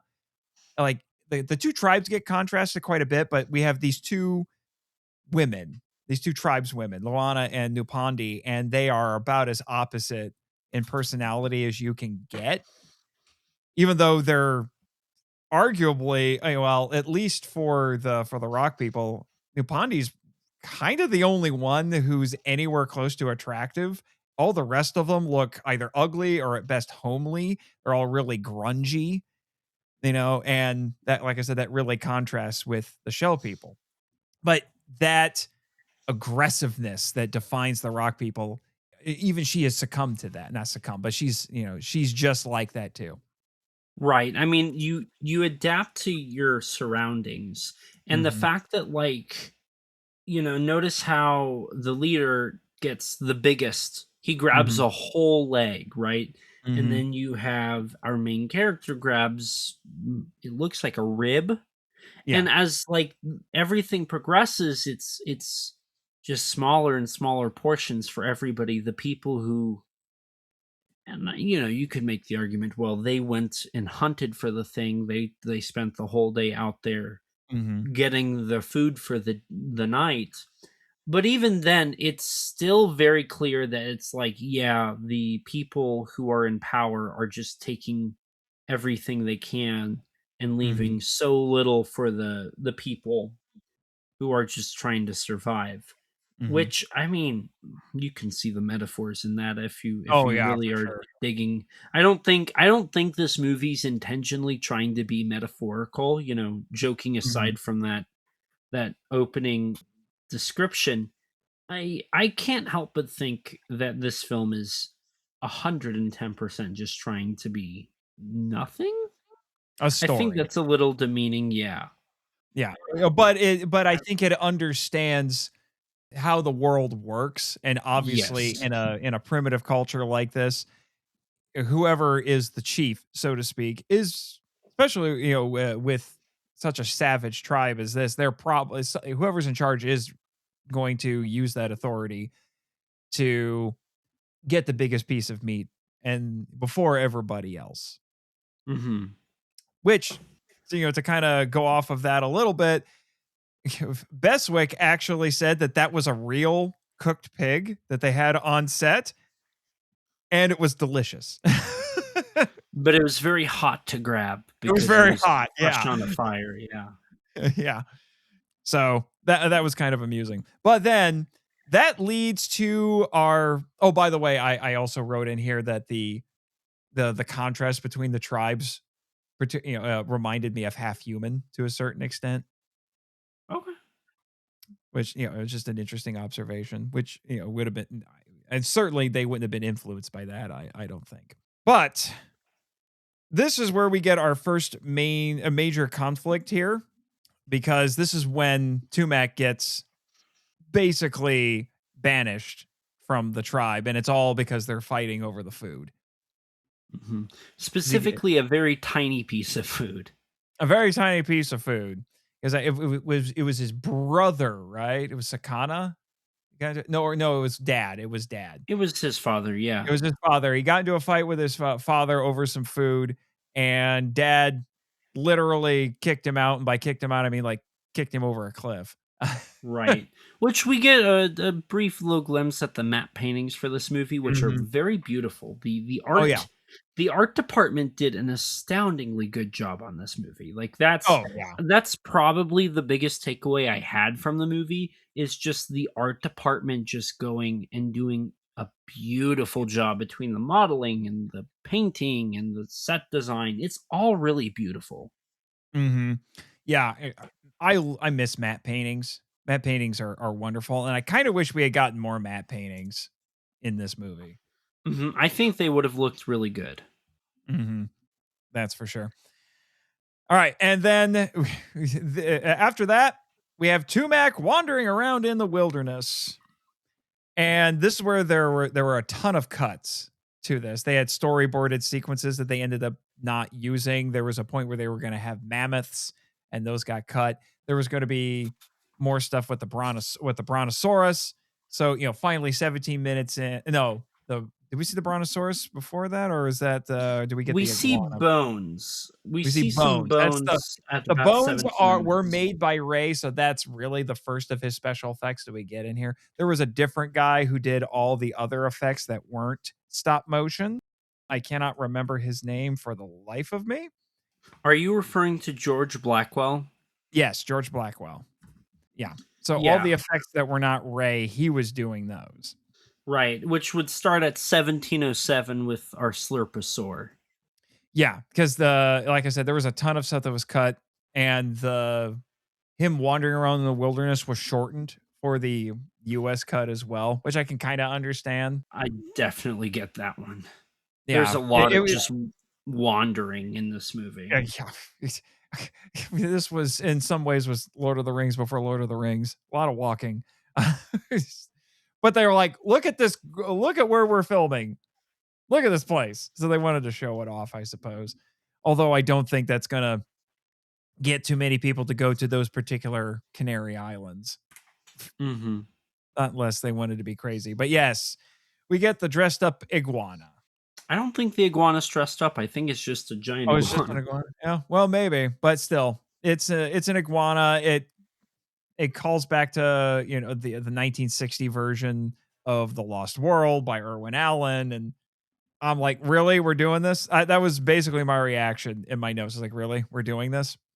I mean, they just last year, I think it was, there was a Japanese independent 30-minute short film where they utilized a lizard to replace a giant monster. So slurposaurs are still very much used today. There's a really good documentary out there on YouTube, a documentary in air quotes. It's a YouTube video essay all about slurposaurs that I found really interesting. So pardon my ignorance, but what are slurposaurs? So slurposaurs is a adopted name for when you use a real life creature to play a prehistoric one. So the elephants as woolly mammoths, the lizards, the crocodiles, all of those things that were, I think it's a caiman, not a crocodile. But all of those that are utilized, like whether they put frills on them or horns or just have them wandering, the term was coined to call them slurposaurs. And so it's kind of its own little unique subgenre, if you will. A couple examples that I just pull up here. You have like the beginning of the end where they have the giant crickets. You have tarantula. You have like anaconda, the new anaconda. It's a play on slurposaurs where they go and like find an anaconda to use. Bird Eye Gordon was known for doing stuff like this. You have stuff like Caveman in 1981. That's a later version. Earth versus the Spider. Flash Gordon utilizes them. The giant Gila monster is a great one. The original version of King Kong, before like they switched to stop motion where it was going to be a Komodo dragon and a gorilla, that would have been a Slurposaur movie. It is historically a controversial type of filmmaking, just for the sole fact that like there are movies where like you literally see a dead lizard on camera, right? Like they kill a lizard. Journey to the Center of the Earth, I think, is a good example. The 20th Century Fox one. I believe in that one they have a lizard die, and it's like not confirmed if the lizard's dead. Like they don't show it dead, but like it's flipped over, it's not moving. There's some sort of blood on it. It's like, yeah, you guys killed a lizard for that. So the whole you animal don't kill it and eat it until after it's done doing the special effects, okay? You know, King Kong, like Super Raya and his octopus, all right? King Kong versus Godzilla technically falls into that category as a Slurposaur. I think that's the only one, because after that they used props. So, but all of that's, you know, it is a controversial type of filmmaking, and it has its own little fan base, I would say. Slurposaurs were, I think, primarily most popular in the 1950s and beforehand. I think they kind of started dying out by the mid 60s, which is why it is absolutely a little awkward we get that here with like the giant lizard. But you know, like I said, there was a short film last year in Japan that utilized Slurposaur effects, so it's still common. Right. The thing that makes this kind of weird is, I mean, not only do we have the, as you put it, the Slurposaur effect here, which I always feel is as a little bit weird. It's always a little bit dubious with me to try to, make something like this work. But on the other hand, while I do feel like it's out of place, it's surprisingly well implemented here. Not gonna lie. This sequence was better than I thought it would be. I would say that it benefits from the fact that the compositing is actually really well done. Yeah, the compositing is really good. The editing is good. The score, we should probably I do talk, like the score at some here. point we'll have to talk about the composer for this movie, who has a name no matter how many times I look at it, I still don't know how to say it. Mario Noski Membene. Nasibene. I'm not sure. But, the music is really carrying this scene, the compositing, the editing, the performance from Richardson's really, like I said, it's really carrying. So I will make one complaint. I remember as a kid, it feeling a lot more scary, like in terms of like the danger he was in. But honestly, he's never really in that much of danger. It doesn't feel like, until the tongue grabs him, which I will admit, like that, because that was a prop on set, the tongue that grabs him. But it, like I said, and he takes a rock and he hits it with it, and then the lizard screams and it backs off, and it's the reaction shot from the real lizard is edited in very nicely with that. So, like I said, it's a well implemented scene. It's better than it has any right to be, I feel like, but it still sticks out compared to the rest of the effects. right. Now, funny story about filming that. While it's not a Ray effect, Ray was involved with making that happen. And he said that the lizard was not cooperative at all. He said it was a pain in the neck because they were filming this under warm studio lights, and it would just make the lizard lethargic. It just wanted to take a nap. He's like, it's warm. I like it here. Wait, why do you keep poking me? I don't want to act. I want to take a nap. Yeah, and he basically, the way that Ray illustrates the story is after that they had to have the handler basically just kind of puppeteer the poor lizard to do the things in front of the blue screen. And then That's how they made it work. So could you make the argument that they basically had to stop motion a real lizard? I would say puppeteer. Yeah, puppeteer. Yes, they had to, but that's what Ray's doing too. It's just very slow puppeteering. So it's, I guess, in a weird way, it's still, in line with the, with Ray's effects. It's just that they're just manipulating the real lizard. I don't know. I just thought it was funny. This very lazy star that they have there. But if that's the case, man, they worked hard to get all of those shots because, like I said, it's surprisingly good. I definitely agree with that. So then we go on ahead, and he comes into. Is this when he goes into the cave? Yes, and we The see our time? first look at the ape men. And what's interesting is that the plants that we had seen in the wilderness before this, and I think there's some in the here as well. I actually found out, and nobody else brought this up. I found out that is actually a plant that's indigenous to the specifically Tenerife.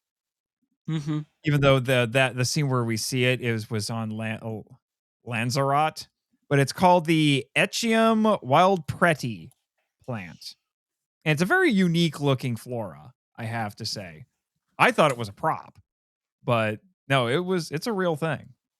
That towering red plant really contributes to the otherworldliness of this movie.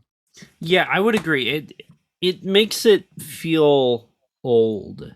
It's like when you have ferns. Like ferns are an ancient, like old plant.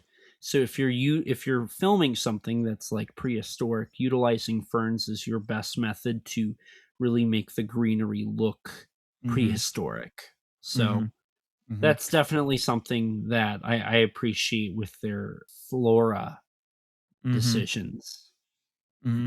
And what makes the fact that, now I think the intention with the rock people was, with Akoba, was to kill him. The fact that he survived is a small miracle.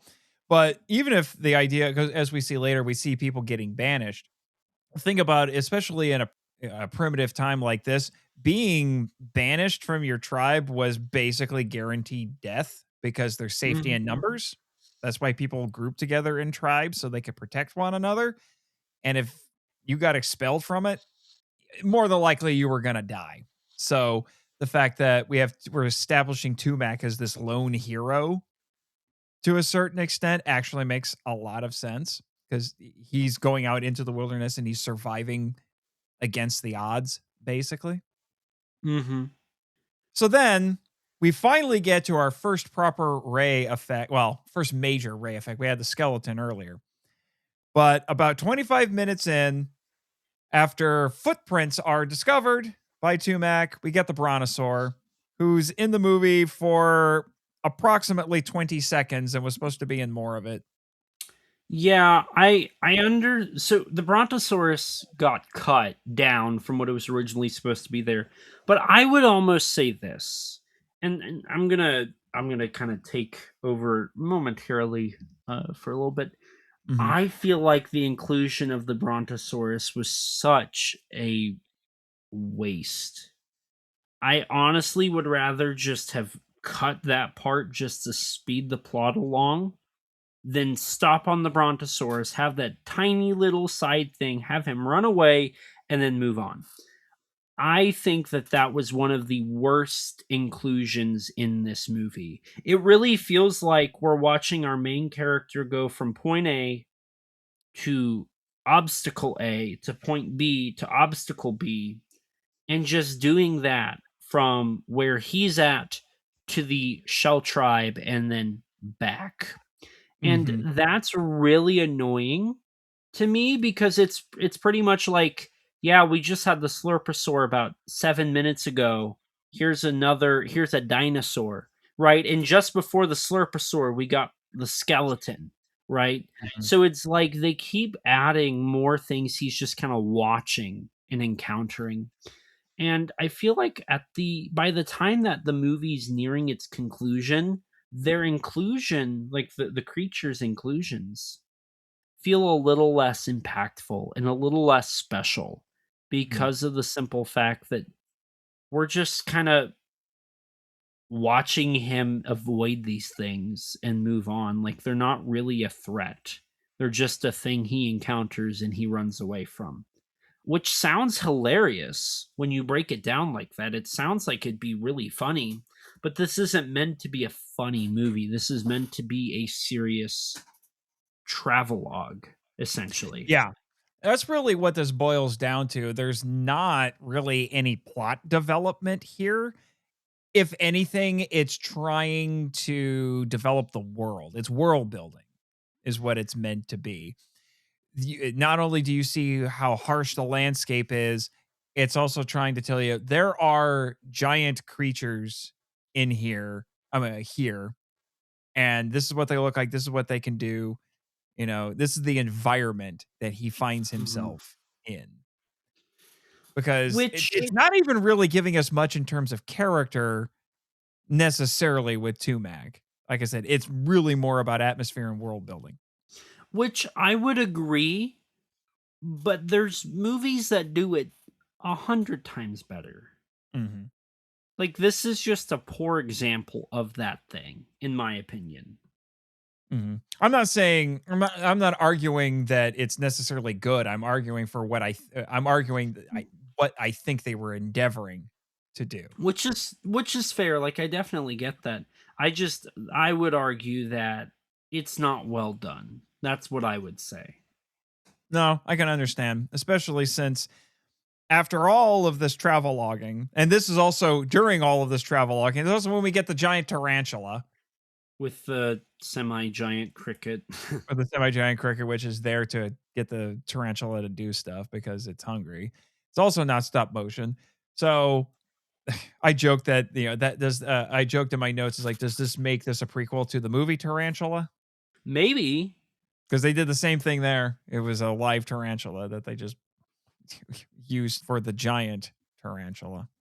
And then this is when, at this point, he's sunburnt. He's just Tumac's an absolute mess. And he stumbles across a beach where we meet the Shell people, the Shell tribe. And interestingly, we meet the women first, who are there at the beach not to enjoy themselves. They are spearfishing. Mm-hmm. And interestingly, Raquel Welch is not the first one we see. We don't see Luana first in this group. They save Luana for a little bit later so they could have a shot that lingers on her to establish, oh yeah, she is. First off, we all know you saw the poster. So here you go. 28 minutes in, here's Raquel Welch for you. We made you wait, but here she is. And we're going to linger on her for a little bit because we know you're here for her and she's a main character. So we got to make sure the audience understands, oh, pay attention to her.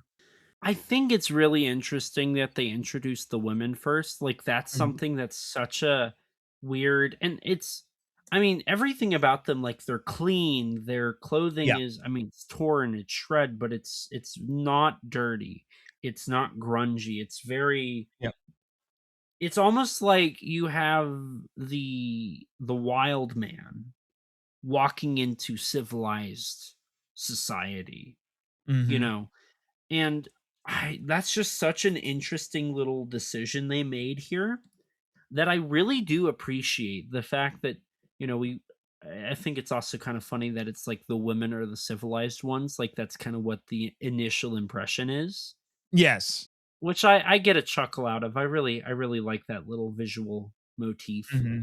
Well, and it's interesting that they're not there enjoying, like I said, they're not there enjoying themselves. They're doing something productive. They are arguably hunting, but it's just that they're spearfishing. So it's not the men who are doing that. It's them. They're the ones who are doing that, and they're very good at it. So, which I think is very interesting.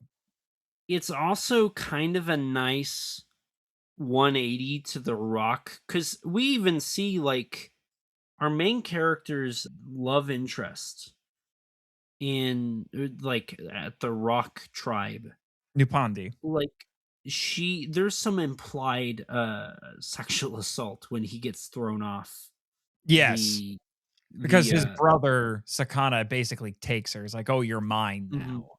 Right, and it's an uncomfortable thing, but it's this really cool 180. Like I said, we have the Shell tribe where the women are the ones hunting. They're clean. They're organized. They help get things done. And then you have the Rock tribe that's very barbaric, Mhm. and the women are just objects, and they're treated as these objects, these items. And I really do like that little like 180 of like what it should be versus what it is certain places. Yeah, I will admit if and I think this is a good place to, since this is our introduction to, we haven't seen the men yet, but they're contrasted in terms of their behavior as well. They are the more advanced, I guess you could say, culturally. They build tools. They're quote unquote more enlightened. They have rituals that they follow. Like when one of their people dies, they actually have a burial ceremony as opposed to just leaving the person there, like the Rock Tribe did. Mhm. They are comparatively more advanced. They even have a concept of morality because they show Mhm. mercy when which is a completely foreign concept to the Rock people, because they are absolutely ruthless, and the only reason they let somebody live is the implication seems to be as if they can get something out of it. Mhm. But that is not true of the Shell people. Now, some of the sources I looked at argued that the Rock people are braver than the Shell people, which I think is a dubious argument. I would say perhaps the Rock people are more impulsive for sure. Mhm. I think the Shell people are brave. They're just smarter about it. you know, they would prefer to hang back and regroup before they decide to do something like charge headlong against a charge headlong against an Allosaurus, which is what Tumac ends up doing. Now it ended up being the smart Right. thing, being the thing that wins the day in that case, but we'll get to that later. One thing that I am surprised, at least in the sources I looked at, that nobody brought up as a weird, for lack of a better term, criticism, but I think it was done as a visual contrast, like you were talking about in your funny little synopsis, how we have the dark brunette Rock people, and then we have the blonde people with the Shell tribe, and the Shell tribe is presented as the more enlightened and advanced group. I am really surprised nobody tried to argue that this was like a subversive Aryan master race sort of commentary, Mhm. because all of the beautiful, smart, enlightened people are the blondes. Right. I don't think that was what Hammer was endeavoring to do. Like I said, I think it was meant to be just a visual contrast. Also, Mhm. when you have Raquel Welch, and they were originally going to go with Ursula Andres, was also a blonde. I think the idea is that it's like, obviously these people are grouping together because they look similar. And when you have a bunch of blonde haired people who are grouping together and having babies, they're more than likely also going to be blonde. So, like I said, I don't think there's any sort of master race ideology going on here. Right. And obviously like that wouldn't make much sense like looking at you, Nathan, stuff like Mhm. that. It doesn't necessarily line up that that would make sense, you know. Yeah. Yeah. So, laying that aside. So, this is when our hero and our heroine meet. You could argue that there's a bit of a, you point out, it's like, oh, he's the bad boy, and he's the rougher, more savage member, tribesman and all of that. Argument could be made that we got a bit of a Beauty and the Beast thing going on here, which is something I didn't see anybody in my research bring up. I Because was what is more she? thinking Romeo and Juliet. Romeo and Juliet is also in there, but it's not as prevalent because we don't see the tribes going to war with each other until later. But I would say there's an element of Beauty and the Beast here, because what is Loana to a certain extent trying to do? She's trying to tame him because he's the rough and tumble guy, which she's drawn to that, but it's also kind of scary, and they don't immediately become a couple. Like, right. He's kind of like, who the heck are you? Like she clearly likes him, but he's dismissive of her for a while, which is interesting. It's like, what man in his right mind is going to turn down Raquel Welch? I mean, I'm just saying, but this guy is stronger than most men. He's saying no to Raquel Welch for a minute. I mean, the moment that they are really introduced to each other, they are immediately welcomed by a giant turtle. The Archelon. Which they actually say, even though that is a Greek name for what I read, and it means king turtle. Mm-hmm. And, it's basically and I actually found out, even though you would think, oh, it's just a sea turtle. No, an Archelon was an actual, what was it? It was Cretaceous, I want to say. It was a Cretaceous era species of turtle that went extinct. So, this is a real species. Yeah, from the Cretaceous period. I don't know if it was this big, though. I doubt it. It probably wasn't this big. Now, I have to say, after only getting a glimpse, of the brontosaur earlier, this is the first monster that we see from Ray where we really get to soak it in. Like, it takes over the movie, for quite a while. And while I did see some people who complained about it, saying like, oh, Ray doesn't animate the back fins. He just has it drag its back fin, so he didn't have to animate it. Say what you want about it. From what I heard, some people thought because of the Slurposaur that this was actually a real turtle. I don't know how that could fool you all that long, but I will admit, despite the fact that it drags its back fins, it's a surprisingly effective creature. Yeah, I would agree. Mm-hmm. Yeah, I forget how big the model was, but like the shell's made of fiberglass, and Ray really shows off his work in this.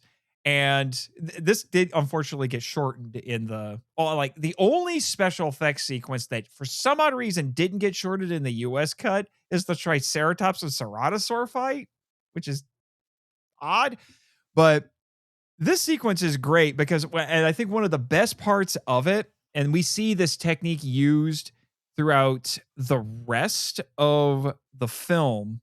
I'll have to look up the term for this, but the interaction, we talked about this in some of our previous crossover episodes. The interaction between the actors and these props is impressive. And what happens here is that thanks to impeccable superimposition and editing, we have our shell tribesmen throwing rocks and spears at this thing, and it seamlessly switches between the actors throwing stuff. And Ray was on set coaching them. It's like, hey, I need you to look here and all of that. He was very hands-on. He said he got sick doing it too, just like Raquel Welch. So he lost a week of production time because he ended up bedridden. But they're throwing stuff, and then it immediately cuts to miniatures that Ray is doing for his animation for like when the spears and the rocks actually hit. And I got to tell you, you see it here. You really see it during the Allosaur attack. That's probably the best example of it. But I'm like, I don't see the seams. Like, it is cutting, at least with those props, it's cutting amazingly well. I wholeheartedly agree with that. Mm-hmm. And the other thing that's interesting about the Archelon is it's not a malicious creature. It's just at the wrong place at the wrong time. Because all it wanted to do was get into the water. Right. And the shell people are just in the way. So they don't kill the turtle, which I actually kind of like. Mm-hmm. It just goes into the water and says, basically it's like, leave me alone. It goes about its merry way. Yeah, it definitely felt like it was just trying to get to its own thing. Mm-hmm. Unlike it, which is nice when you compare to a lot of the other creatures that kind of feel like they just kind of pop up and then they move away. Mm-hmm.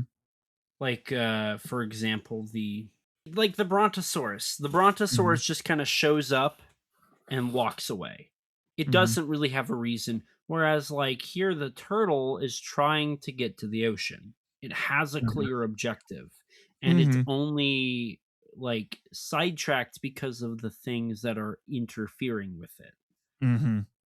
And I really do appreciate that. I like that a lot actually. Mm-hmm.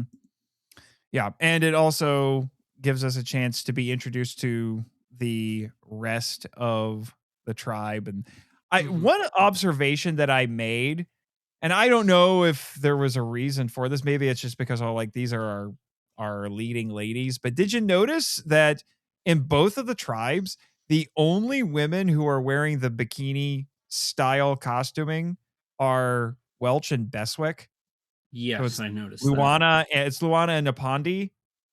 And I was like, are we doing that because they're our leads? Like with the Rock Tribe, like I said, most of the women in the Rock Tribe look kind of homely. That's not quite the case with the Shell Tribe. But like I said, I wonder if they did that because they knew these are our two main stars and we don't want to take away from them. Mm-hmm. Like I said, just an observation that I made. I would agree with that. Because I think it was Lucas in his commentary even wondered if the reason why Napandi's dance, which we'll get to, got cut wasn't just because it was viewed as too risque, but also because they didn't want to take away from Raquel Welch. It's also just kind of a wild scene. Yeah. So It is pretty wild. Kind of running into following the giant turtle sequence, we get to see the beautiful set for our Shell Tribe again, which includes some cool cave paintings, some cool rock formations, and again, great work from the art department. This is where I personally feel like the movie gets a little weird with its narrative. Because after this, like we've been following one character this entire time. We're now jumping back and we're actually focusing on what's going on with the other tribe indirectly after our main character's departure. And that's when we get the whole hunting sequence with this mountain goat and the father climbing up the mountain, which was kind of a stupid decision. It felt really I out of think character. I interpreted it as him basically trying to prove that he's the strongest of them. Because but even though he clearly didn't succeed in trying to get the goat, but I have a feeling that he probably would have tried to brush that off, but it also puts him in a vulnerable position that his son takes advantage of. I'm not a huge fan of that little plot line, especially because it really doesn't matter. Yeah, that was the thing because they go to the trouble of having Sakana theoretically murder his father, only for dad to show up the next scene. And then he's just there for the rest of the movie. Yeah. I will admit, I was expecting that dad was going to be a major antagonist in some form or another for the rest of the movie. It ends up being more the brother. Right. And even then, the brother, it feels like this movie doesn't have a great grasp on conflicting characters because everybody's kind of the same. Like the biggest difference is once Raquel Welch shows up at the Rock Tribe, they try to introduce more civilized ideas. And that's it. Like that's the biggest change that happens.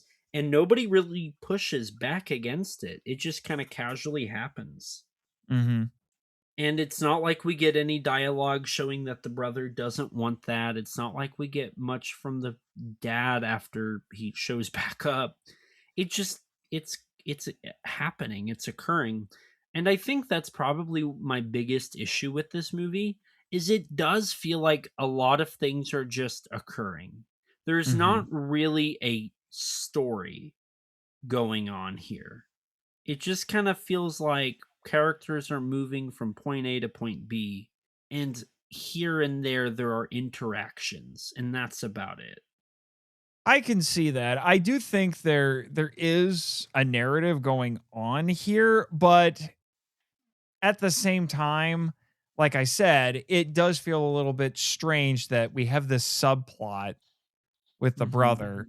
And I was like, I think it would have been a smarter idea to either keep the dad around and use him as an antagonist, maybe have the brother either just becoming basically, you know, a happy lackey, or you have the brother succeed in killing his father if you want the brother to be the antagonist. Right. Which, if you were going to do that, I think I would have tried to develop. I mean, they do develop some conflict between him and Tumac before this, but they focused a lot more on the dad. I'll just Akaba. Right. And yeah, they focused more on him.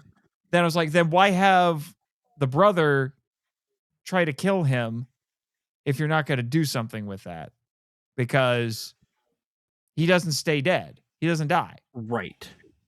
You know, right. So and it really, why not have him kill dad so that when Tumac comes back, he's like, oh, you killed dad, but now you're gonna be my problem. And it's not like before, like everything points to the dad being the problem, right? The dad's the one that creates the clear sibling rivalry. The dad's the one that takes the most food. The dad's the one that hurts all the people that don't do exactly dad's the what one he who does. Attacks Tumac and kicks him out of the tribe, trying to murder him. There's like everything points to the dad, but then it switches to the son, and we don't really get a lot to explain why the son would react that way or why he gets grumbly outside of like he wants to be the leader, I guess. But even then, we don't like that's all kind of just a theory based off the fact he tried to kill his dad, but his dad's not dead. So why is he the leader? Well, because his dad is too crippled to be the leader anymore, and the rock people respect. The only thing they respect is strength. Fair enough. I feel like they don't showcase that. Like they don't have a focus on the rock people enough to make that work. Maybe if we had a little bit more time with them. Yeah, maybe.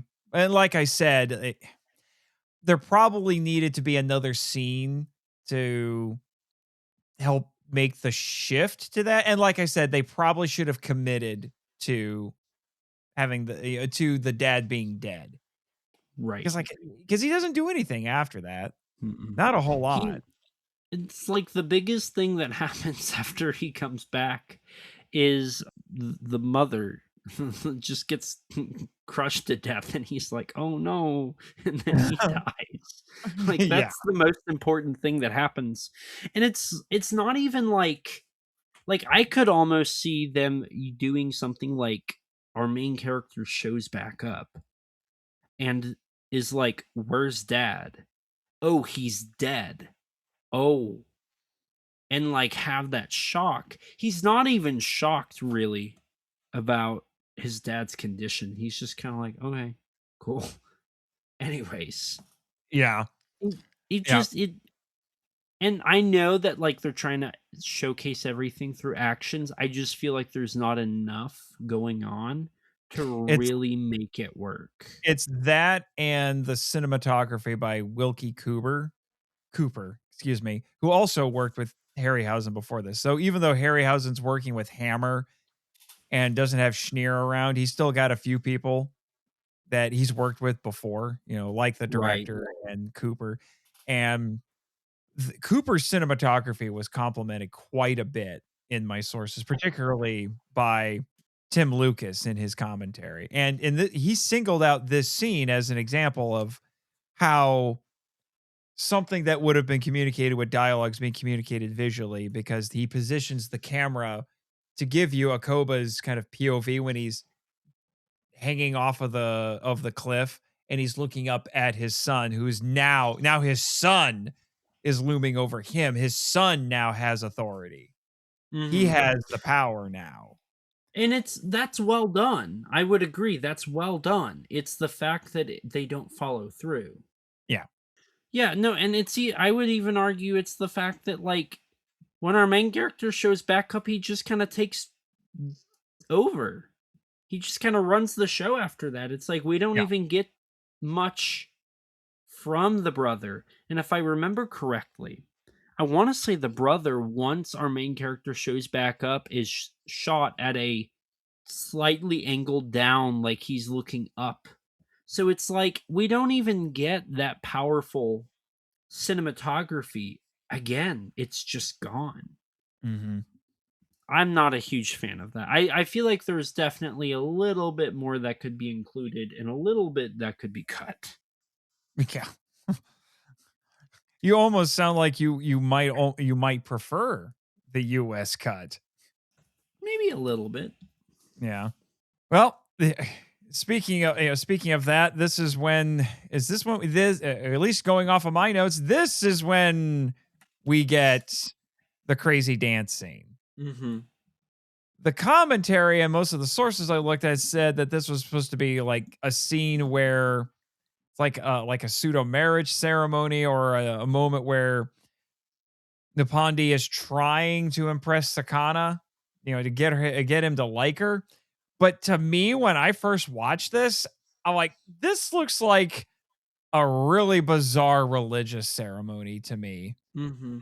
Given the context with them beating on drums and everything, it looked like they were like she was being possessed by like some sort of a primitive god or a demon or something, because she was acting more primal and savage than normal. Right. In this dance.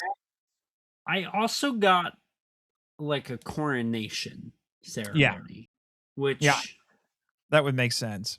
Yeah. I hear the trumpets. Yeah. And then somebody saying, who's interrupting my coronation? This is bad comedy. Thank you for that. Who disturbs my coronation? No, I can see that. But I'm just saying, it looked ritualistic to me. Yes, I agree. This wasn't simply her trying to impress him. This was a ritual. What exactly they were doing, not 100% sure. But like I said, it seemed like there was some possession going on here. Praying to the rock god. Praying to the rock god. Not the gods of rock and roll, unfortunately. And then we go, after all of that weirdness, we go back to Tumek with the Shell People. And now he's just, and this was some more cuts that were made in the US version. He's just going around exploring the cave. And he discovers that they make art. They have cave paintings.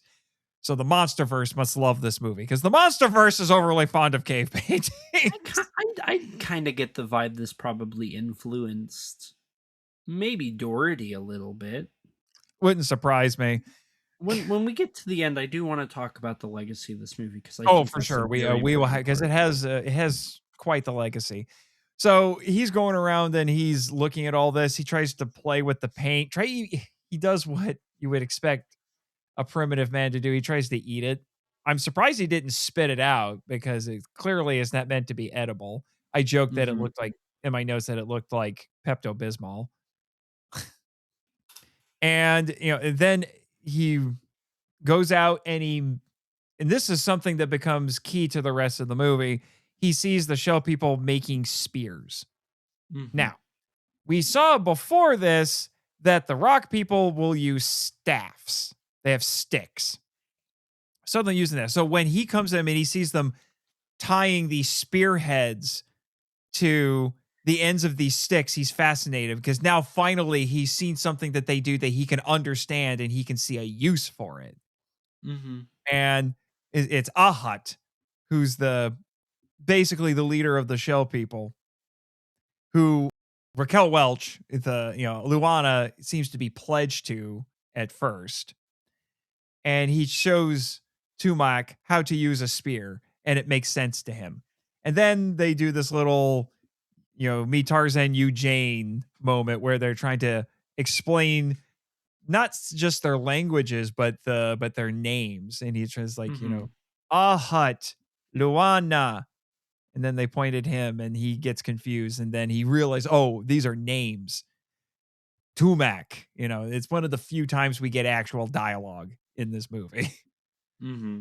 It's mostly, like I said before, it's mostly character names, a few words, and grunts.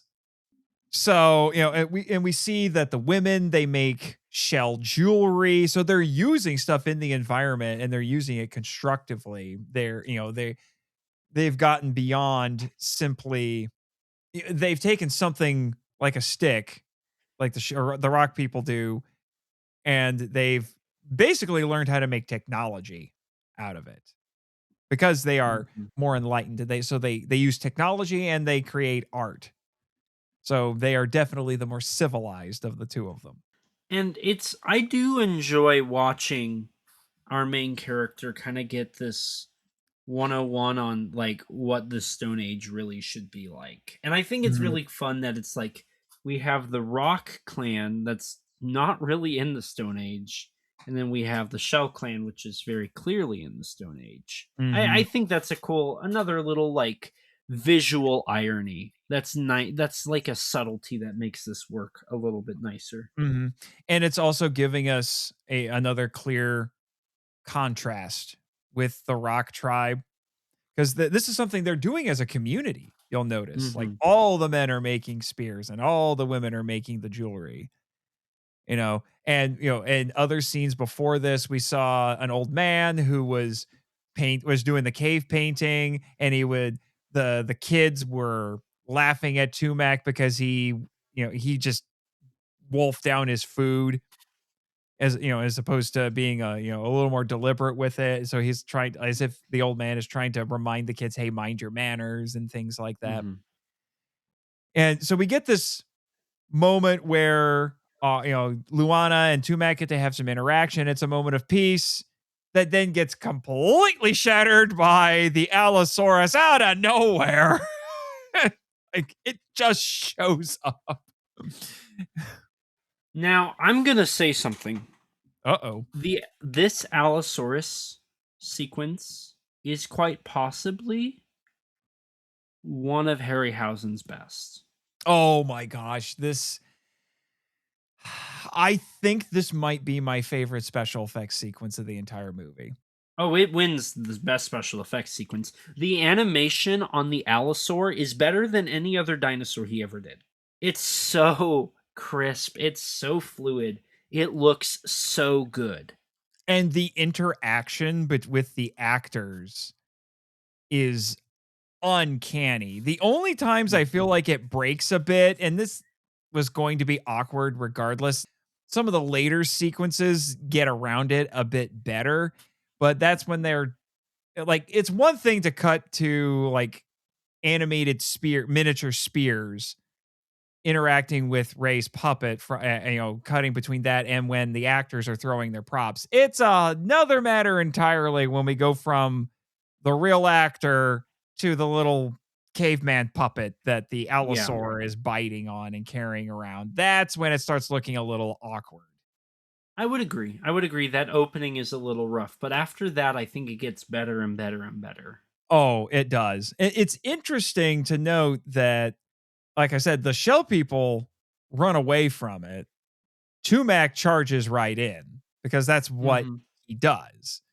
So this is one of those moments where it's not just cool special effects. We've got some character and story stuff going on right here. So this is one of those moments where Tumak's Rock tribe mentality of charge in there actually works in his favor. And that inspires the shell men to then pick up their spears and go in there, particularly Ahad, because I think Ahad's looking at this thing like, uh-oh, this guy's showing me up a little bit. We can't have that. Mm-hmm. So then they all start going in there, and they're thrusting the spear at the allosaur and pushing it back, and the allosaur is biting at them and is biting at the spear. Sometimes it grabs the spear out of their hands and chomps on it. Like, there is so much going on with this. When he knocks over the hut on top of them, and all of this interaction is just so perfectly implemented when it's the props.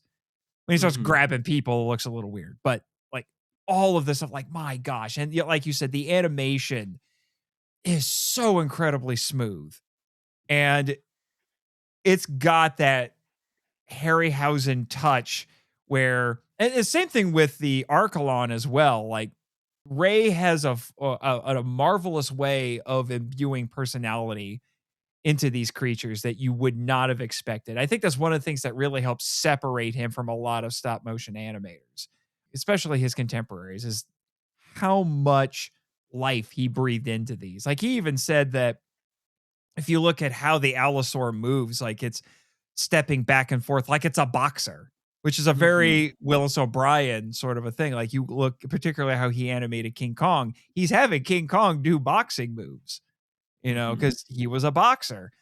And now the allosaur is moving around and doing stuff like that. Not, but stepping back and forth at the very least. Like, oh my gosh, it's so good. But unfortunately, it was trimmed down in the US version. I really enjoy the sequence. It's probably the most iconic scene from the entire movie, I would say. I think it gets shown more than any other scene, especially the part where the Allosaurus approaches on our main character and he uses a wooden spear to impale. Oh, kind of. It's such a good scene. Oh yeah, where because that's how it's funny. It's like he's trying to kill it this entire time, and then it feels like he kills it by accident. Because it just runs at him, and then he just happens to have the spear up, and then it just lands on top of it. And the sound design in this too, with the chomps and the growls, and at this point the scream, the painful scream, yeah, really good. My gosh, you almost feel a little sorry for the poor thing. It's one of those, and I also do love the fact that he has to use a wooden stake to really, like, it shows that the old things can work just as much as the new things. I think that's a very well done thing to kind of articulate that no one way is better than the other. I think it really helps articulate how both tribes in their ways help them survive and succeed in that world. Yeah, which is why, even though I would say we're not quite there yet, but I would say even though the end of the movie, you could argue it ends on a sad note, I'd say it's more melancholy, because you get the impression that if they can learn, if the rock and shell people can learn to get along, they have a lot of things to offer each other. I think that's something that the movie tries to showcase and articulate through the entire runtime, is that both sides can learn from the other and become a better, more stable society. Civilization, yeah. So we have all of that, and that's the moment where you start to see that Luana is starting to take a liking to Tumac. Ahut, it feels a little bit threatened by it. Then we go to the next scene where I mentioned they have the burial ceremony, and there's a ritual to it, and they're paying honor to their dead, which is different, very different from the rock people, and it baffles Tumac. He doesn't quite understand that.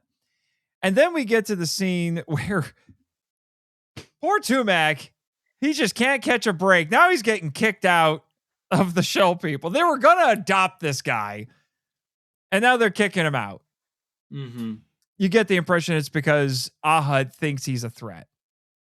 Right. It's the ego problem. The interesting thing is that it's not Ahud who seems to make the decision, the official declaration, or whatnot, that he is banished. It's actually the old man. He makes this gesture. So even though it seems like Ahad is the chief, there's still a little bit of deference to the elders in this, because it seems like he's the one who makes the decision. Now, Elijah, I want to ask you this, though. So Tumac starts to leave. Luana chases after him. Like, that's the moment she makes the decision. It's like, I'm going with him instead of staying with you. What do you think is going on when Ahad goes over to Tumac and gives him the spear? And before this is when they had a fight. I forgot about this. Like, Tumac goes into the cave and then he has a fight with Ahad. Interestingly, there is no fight choreographer credited in this movie. So the prevailing theory, because we get a couple of fight scenes, seems to be that they put this together on set. The actors did. And if that's the case, they did an excellent job, because the fight between Ahad and Tumac is pretty intense. There's some clever choreography there. They're using the environment to their advantages. And, Ahad's being a bit smarter with his fighting, doing things like flicking hot water into Tumac's face and things like that. But it basically ends in a draw because everyone comes running in and breaks it up. And then they have the killing spear. It's the spear that killed the allosaur.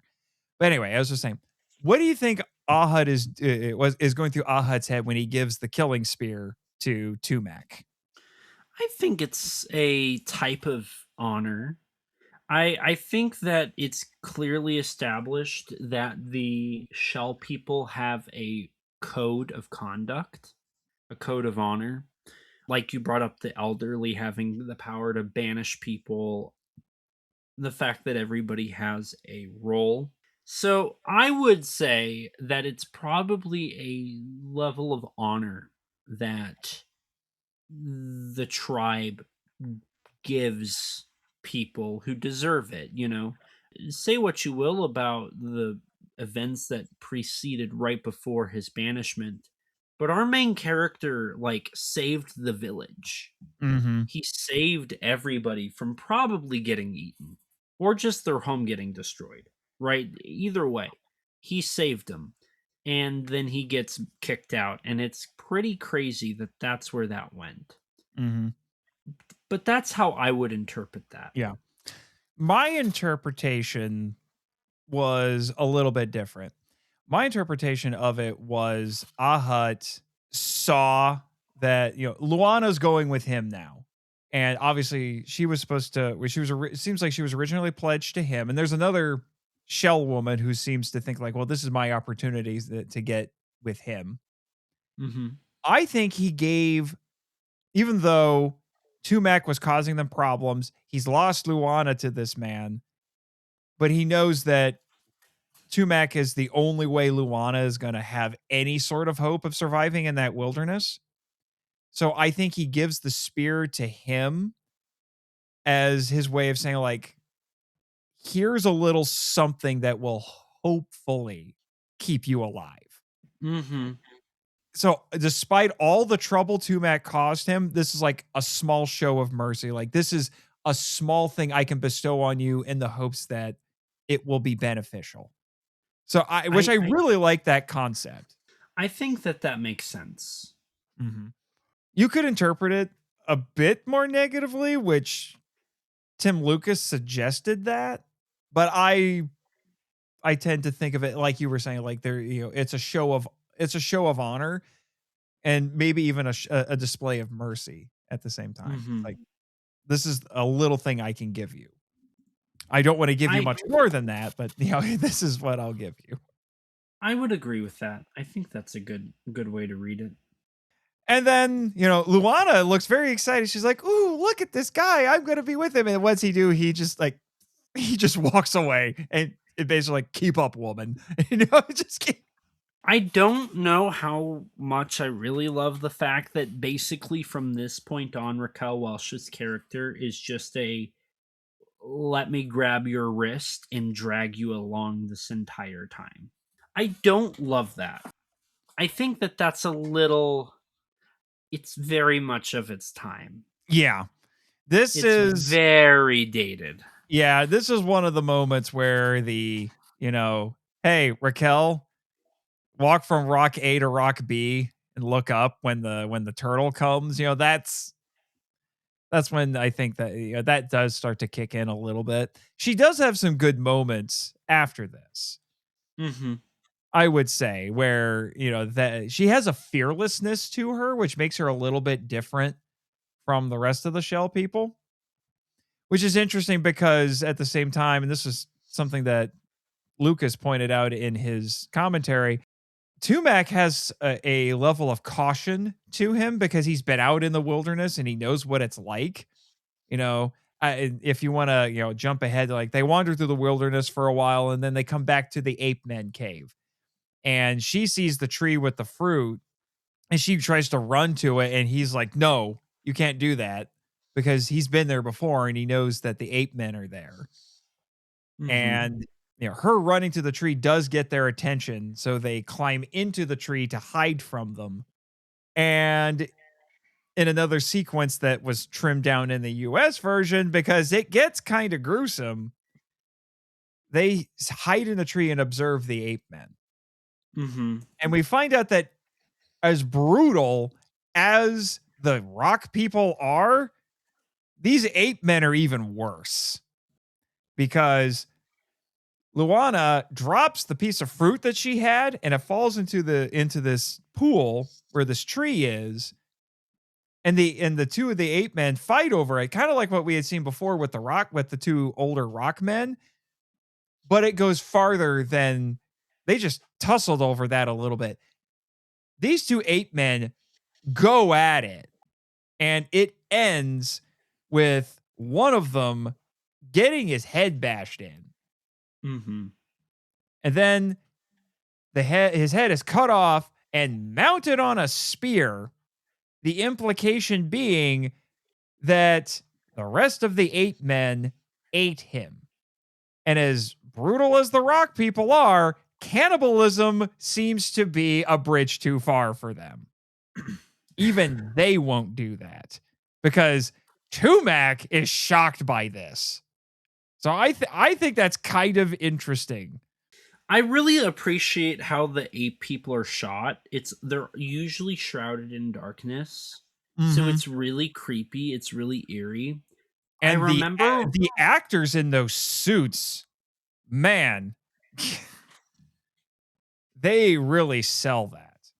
I've said it before, I'll say it again. Suit acting is real acting.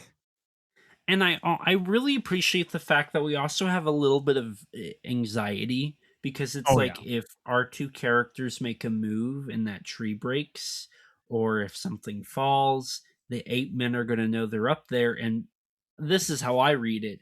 Because they're ape men, they probably can climb better than normal people. So that means they're flubbernucked. Yeah, very much so. And what's interesting is, you see how they get away? They keep climbing up. Mm-hmm. Because they find a hole in the roof of this cave and they climb out that way. And it's not the easiest way to go, because when they get out there, you especially see it on Luana. Luana's not having a good time. No, this is when they actually start putting some dirt and grime and even some blood on Raquel Welch. Yeah, because she's not used to this. Mm-hmm. She's not used to being a little much for her. This is definitely a little much for her. Yeah, that was I thought was a very impressive sequence. Like, I think more than any other scene in the movie, this really illustrates the brutality of this world that we are inhabiting. I will complain at the end of this scene. I am assuming they just forgot it. It's very clear that they composited Raquel Welch and our lead actor into the world, because there's a blue outline around them. And it's like, man, you have all this on location shooting, and for these close-ups, you went and did that. It's like, couldn't you have just got those shots? Or what was the process? What went wrong? It was not do that. I believe that was a traveling mat, and yeah, that's the shot that's probably aged the worst out of the whole movie. Mm-hmm. Yeah, because it has the tried and true matting problems. And it's weird because immediately after this, we walk up on the Triceratops, which looks fine. Like the composites between our two actors, or our actor and actress, and the Triceratops is almost like perfectly seamless. Mm-hmm. Yeah, which is surprising. I will say this: as cool as this sequence is, and like I said, and this is the one special effects sequence that doesn't get cut. So it's the Triceratops and then the Ceratosaurus. Mm-hmm. So it's not, it's not an Allosaur, it's not a T-Rex, it's a Ceratosaur. Here's the thing. Our characters basically contribute nothing to this entire sequence. All they are trying to do is hide. So they're just spectators to this entire thing. They're pretty much just the audience, and it's for the audience to not have to sit there and watch the fight and the budget just die. Yeah. I agree. I hadn't thought about that, but yeah, the whole fight is kind of a pointless. Even I find the stakes of it kind of terrible, because our lead actor has always just ran during any of these fights. He's never been careful, and suddenly he's afraid Except of the the tail. Allosaur, which is interesting. Mm-hmm. So it's like, why would you have him scared to just run away when they're clearly two creatures fighting each other? It felt like this whole scene was kind of just padded to have a big dinosaur on dinosaur fight to appease your audience members for sitting through an hour of this movie.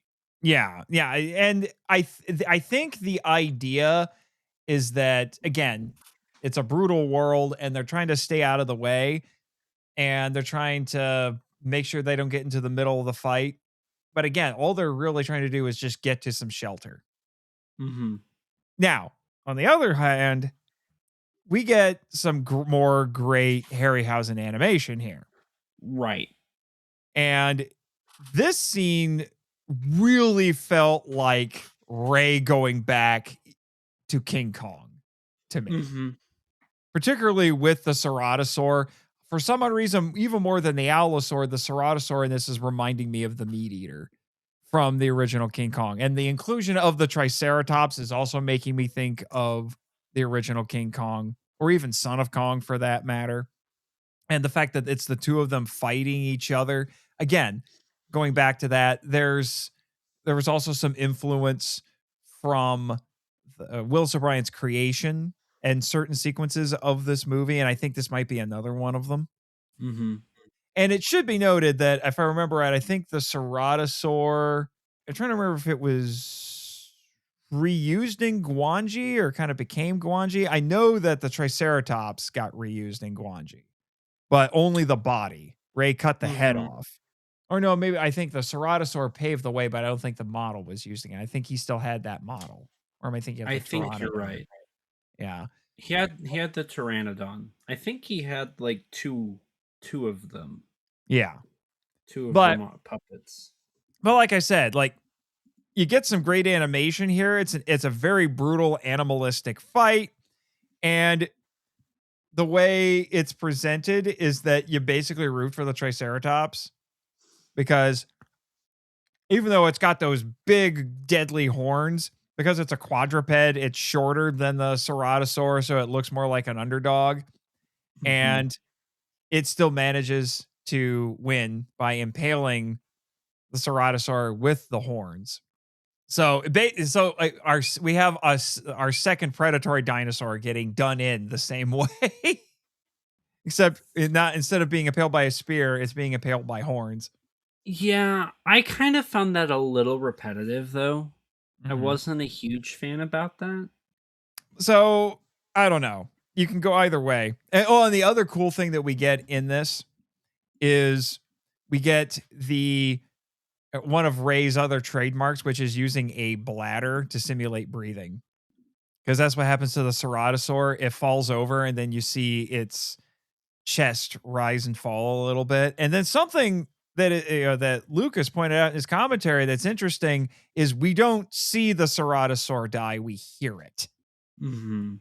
We hear its breathing slowing down. It's the sound mix that tells us that the ceratosaur dies. I thought that was cool, because its breathing really dominates the sound mix at that scene. And it's when visually we're seeing Luana and Tumac running around, but we still hear the ceratosaur's breathing slow down and then stop. And that's how we know the ceratosaur is dead. I really do like how Ray articulated the death of both of the sauropods. Like when Allosaurus is impaled and sitting there, like you see the stake going up and down with the body inflating and deflating. All of that's really fun. I really do enjoy that. So, like I said, it's a scene that doesn't really do much for the narrative or the characters, but it really does show off Ray's prowess with stop motion. And then our characters finally get back to the Rock Tribe cave. And we talked about, like he sees the dad, but doesn't really care. He comes in there and he just makes himself the new chief, basically. I would argue that this is where the movie just basically stops in its tracks and just kind of limps itself across the finish line, which is not good because it's 70-ish minutes into this 100-minute movie. So it's like, great, we still have like basically a whole third of this movie and we're just going to inch towards the end of it. Yeah. However, we do get a cat fight because you have all of the Rock Tribe women going over and they're like, oh, look at her hair and her necklace. It's so pretty. It's so different. And I got to give credit to poor Raquel Welch because she's selling that. She's like, this is awkward. Why are you touching me? Leave me alone. And then Nupandi, because basically she's like, well, just what I need, another rival here. You took the man that I was supposed to be with. And, what was it? I think Luana tried to offer her something and she tried to take it. And then it turns into a fight over that. And from what I read, they were originally Beswick and Welch were going to have stunt doubles do this. But they did not like the stunt doubles. Like, you look nothing like us. I heard a different interview with Beswick where she got she got a bit meaner than she did on the Blu-ray interview, where she said, yeah, the stunt doubles were fatter than us, and they could not abide by that. So they're like, no, we can't let you do that. We're gonna have the stand-ins. It's like, no, we'll do it, because her and Welch had been trained as dancers, so they knew how to move. So they did the fight themselves. She even said that her nickname, because she had done other fights in the Bond movies, Beswick, that her nickname was Battling Beswick. So she was known for doing fights already. And then they went at it. And I gotta admit, it was better than I thought it would be. And given the fact that they didn't have an accredited fight choreographer, not bad. Right. Yeah, and I very much respect the fact that the two said, we're going to do this fight scene ourselves. I think that that's very admirable, especially when they were told, well, there's the insurance problem, and they were just like, let us do it. I think that that's really admirable. Yeah. I wish more movie stars would do that.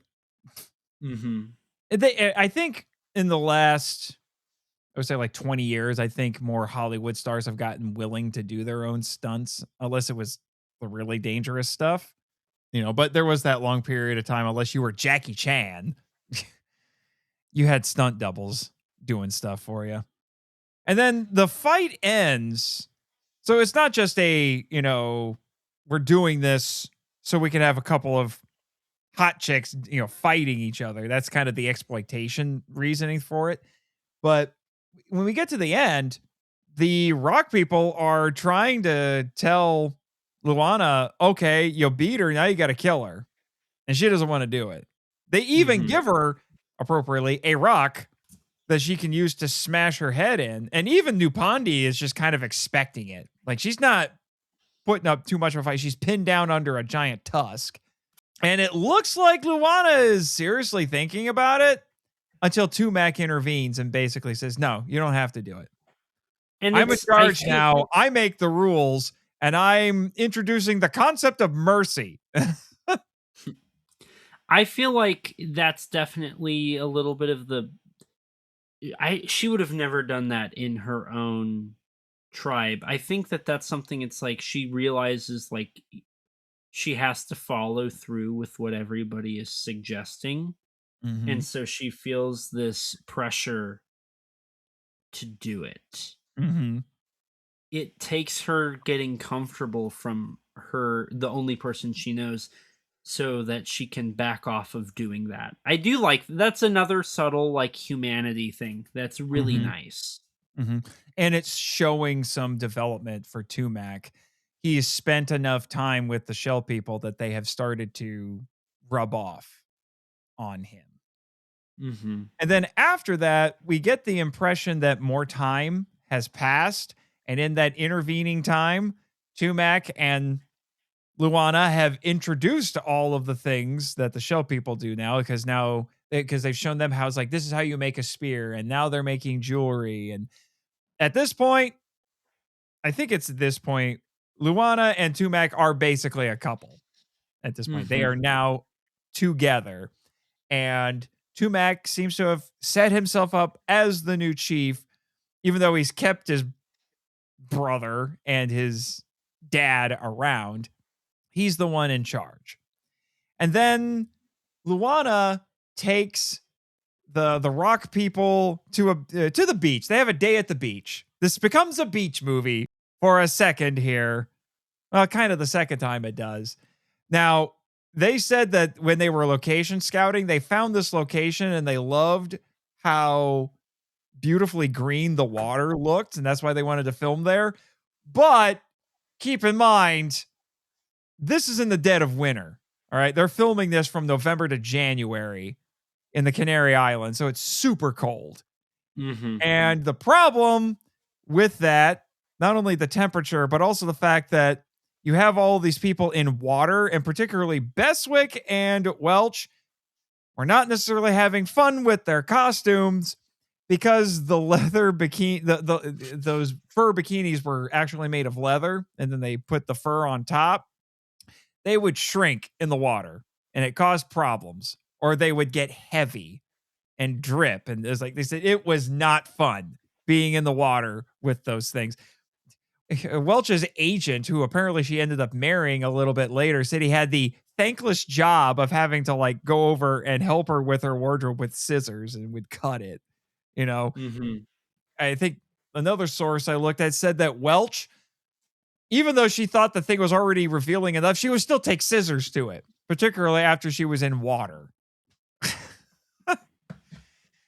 So yeah, not the easiest thing in the world, getting those shots. But once you get past Luana introducing the concept of swimming to the rock people, because apparently they're allergic to water. Yeah. Because they're baffled by the idea of swimming in water for fun.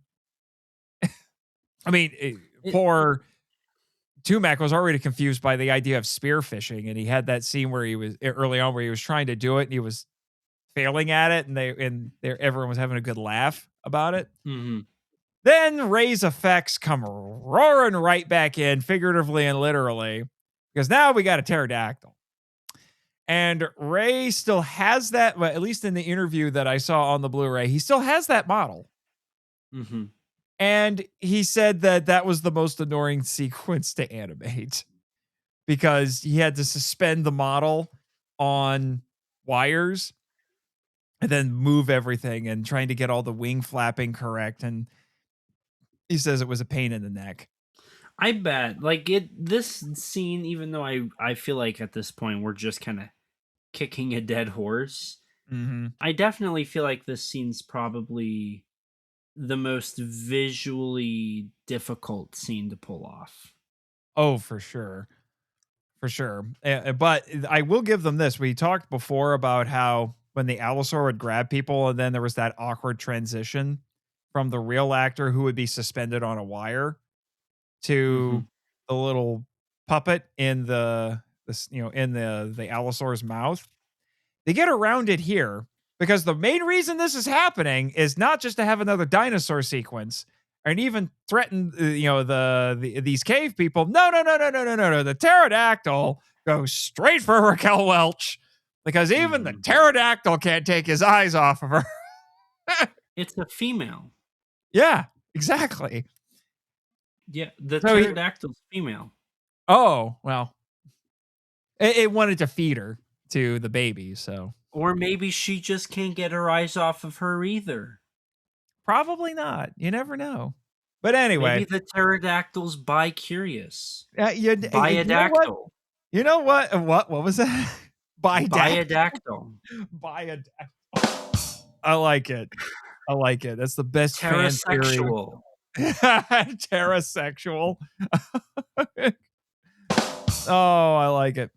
But anyway, the way they get around it here, and this was something that Ray told Raquel to do on set, is she ducks behind a rock, and then the pterodactyl goes down to grab her, and as it flies up, now it has the little puppet. I was like, okay, that's a much better way to transition.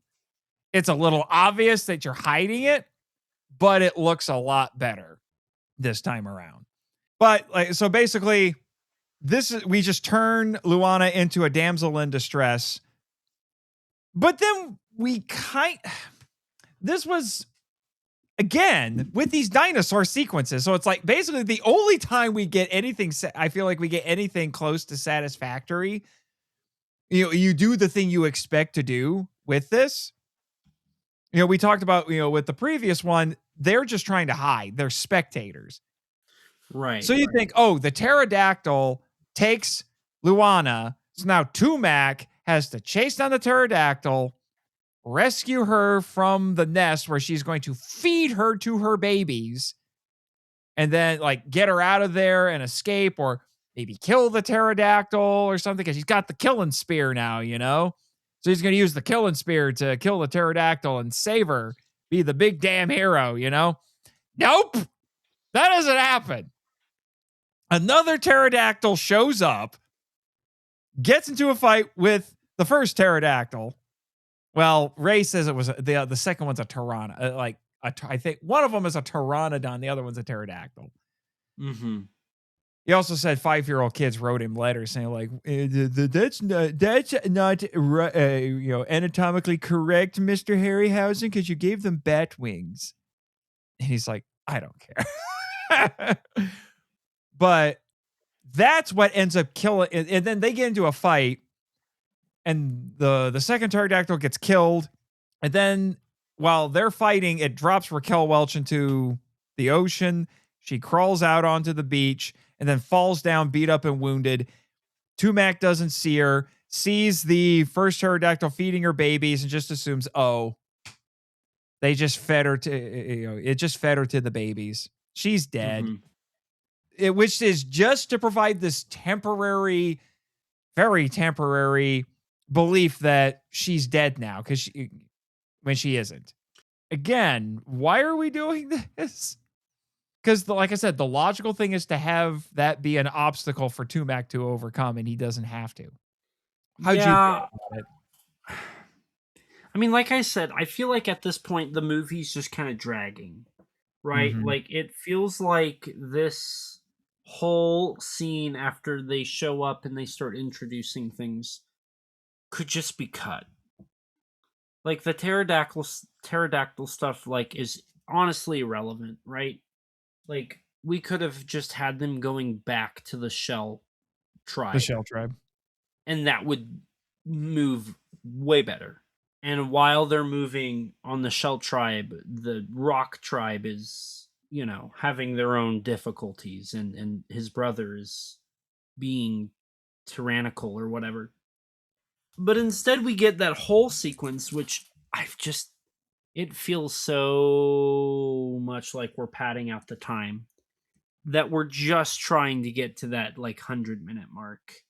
This movie, I think, is a little too long at this point. Again, I want to hear your thought. I want you to watch the US cut, and I want to hear your thoughts on it, like see if you like that one more, even though a lot of the cuts were censorship. Historically, I've only watched the US version. So watching the international cut this time around was really weird. Just because, like, the stuff they cut really doesn't add a whole lot, but it definitely moves quicker. And that motion definitely helps. I mean, they cut 9 minutes out. So, like, even cutting 9 minutes out makes this movie move a little bit better, even if the stuff they cut isn't necessarily where the padding feels the most prominent. Yeah. So after that brief moment where he thinks that she's dead, they get reunited. They didn't even play that out all that long. And then I think, if I remember right, that is when let's see. Yeah. And then Sakana, whenever the Shell Tribe. Yeah. That's when the Shell Tribe shows up. Sakana tries to basically lead a revolt, and that doesn't, and then the Shell Tribe shows up, and then they all, they go to war. Apparently, this is when the concept of war is invented. It was originally just infighting, and then the Shell Tribe was like, whoa, hey, look, a war. Let's join. They fought with sticks and stones. Yep. Because at this point, Ray's special effects are done. Yeah. You get a very brief glimpse, I think, of the Brontosaurus, and originally the Brontosaurus was going to be in the finale. And there's even some posters and promotional art that show that, because and Ray wished he had gotten a chance to do it, where the Brontosaur was going to stick its head into the cave and grab some of the cavemen, and that's in the poster, where it's holding onto one of them, probably which doesn't make sense because brontosaurs are herbivores, but I'm also thinking it might be an homage to King Kong, because we had a brontosaur who killed a guy, grabbed him out of a tree. But they thought that's too expensive.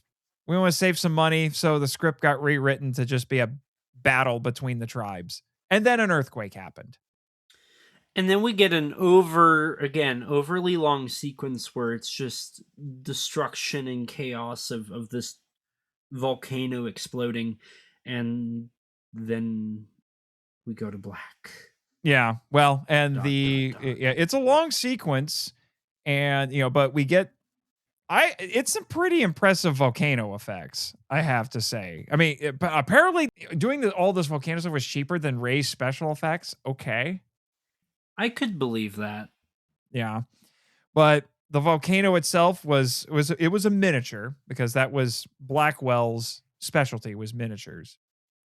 In fact, I think if I remember right, he had previously worked on Night of the Demon, which you've done an episode about, because he designed the demon for that. Also, it's the Slurposaur that shows back up. Yep, for a couple of seconds before it falls into a chasm.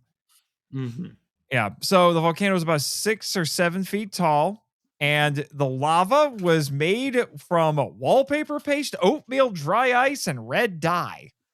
Homemade. That's how we like it. Yep, very homemade. And in true tokusatsu fashion, it was filmed at high speed. But this is interesting. They actually filmed real smoke and then double printed it in. That's a smart idea. Yeah. And then the cracks were traveling mats and miniatures. And the last shots that they did with all this was all the actors falling into the chasms. And it was while they were filming all of this that Ray didn't wear a coat, and then he got pneumonia. Poor Ray. Yeah, poor Ray. And as I mentioned, some of this was used in A Clockwork Orange later. And a bunch of our characters don't survive this. Yeah, it's basically a who dies when kind of situation. Nupandi, I was like, was it Nupandi, Sakana? No, Sakana gets run through with a spear by Tumac. So it's like we get that satisfaction at the very least. Mhm. But he doesn't kill his dad. I think dad dies in the eruption. But Nupandi, we see her die, and several of I think that's the only really major named character we see die. I think so. Yeah. Otherwise, yeah, because Ahut makes it through, and I think that's the in terms of the named characters, I think that's what happens. So all of this chaos goes on, and it, like you said, it goes on for a while. I was surprised how long it was. And then we cut to the land of sepia. I do like this. So the last time we did one of these, and I talked about Mighty Joe, I brought up how I didn't like how Mighty Joe turned color at the end. Yeah, for like the big stinger, or the red filter. But this time around, I really like it because I think it really helps articulate how dire of a situation our cast is in. You know, the world they knew is gone. All of their homes are gone. You know, the creatures that they lived with are gone. Everything's changed. And they're all very sad, but now they're all together, right? And it's the idea of they have to come together to face this challenge. And we just see them walking off into the smoky horizon, not knowing what tomorrow may bring. I really like that. I dig that a lot. Yeah, I was not expecting that when I first watched it. It's kind of the reverse. It's a bit of a reverse of Wizard of Oz. And as we were saying earlier, like the guys on the Harryhausen podcast are like, well, that was a bold choice because people were going to the movies to see color when they could watch black and white at home on TV. And but no one's entirely sure why that choice was made. But I do like what you were saying, that, you know, it's a dire situation and now they have to band together to survive. You know, they have to put their war aside and help each other. And that's why I don't think this is entirely a sad ending, because Luana and Tumac, they made it through. They're still together. Ahad is still alive. And now the survivors of these two tribes, they seem to realize that they need each other, and they're going to do their best to help each other in this radically different world, because that eruption changed everything. You know, it's the one thing more powerful than the dinosaurs. It's almost, I joked in my notes, it's like a volcano interrupts murder. You know, while this is going on. So it's almost like a strange divine intervention, you know, with the pseudo-religious overtones that we have in this. It's not, I wouldn't call it a deus ex machina, but it's certainly an intervention by nature, at the very least, that puts everything else to rest. And that's our movie. I would agree. And that's what happened at the year 1 million years BC. Now, I do have a funny potential Godzilla connection here for you, but it's kind of 2 steps removed with the very ending here. Because when the movie fades to black, we get this loud chord that comes in. And Tim Lucas, you know, it's like, brow. And Tim Lucas suggested, he had no evidence to back this up, so it was pure conjecture, that it might have inspired an iconic extended chord at the end of the Beatles' Sgt. Pepper's Lonely Hearts Club Band. And that chord was used in Bambi Meets Godzilla, when Godzilla squishes Bambi. Boom, boom, boom. Yep. Boom. So we have another potential 2 steps removed connection to Godzilla. Maybe. Heck yeah. Because that album, I think, was, if I remember right, that was 1967, and that short was 1969. So there you go. And that is the movie. And that is the movie. So Nathan, when this movie came out, Mhm. it premiered on October 25th of 1966, but then got released December 30th of 66. Basically a 67 title. Kind of funny. It was probably one of the largest budgets for a Hammer film. Mhm. The number that was quoted in 2007 was 422,816 pounds, which, when you add in inflation, that's 733,263.62 pounds. Mhm. That converted to USD for the modern day is $984,307.42. Hmm. Almost a six digit, or it is a six digit, almost a 7. 7 digit number. In the box office, it made $8 million in the US box office. It has been cited to be the most successful Hammer film of all time. Mhm. But I would go further to say that 1 Million Years BC might be the most iconic dinosaur movie before 1993. Before Jurassic Park. Are you talking just dinosaurs? Right? Dinosaurs. Yeah, just the dinosaurs because, there are dinosaurs in King Kong, but, I would say King Kong is the only film that predates it. yeah. Maybe The Lost World, 1925? Maybe. Maybe. Probably not, though. Kong overshadows that one. I think Kong overshadows The Lost World. I would say it went The Lost World, King Kong, 1 Million Years BC. I would agree with you, although I think a lot of the iconography the dinosaur iconography is overshadowed by Welch. Mm-hmm. It was said that, Raquel Welch is there for the dads, but the little boys are there for the monsters. Mm-hmm. And it's interesting is that iconic image of Raquel Welch that is on all the posters and all the promotional materials, that was a photograph that was snapped by an on-set production photographer who just caught her at the right moment. Mm-hmm. It was not even any of the professional photographers that they brought in, which I find really ironic. Mm-hmm. And that's like if you look at most of the posters for this movie, it's got Raquel Welch front and center, and then the dinosaurs are in the background and they're kind of small. So, yes, I would say one of the most iconic dinosaur movies of all time, but not because of the dinosaurs. That's fair. I remember this being, this was a film that was regularly showcased in trailer compilations in the Mhm. 90s. It was probably one of the only dinosaur movies I remember watching as a kid. Mhm.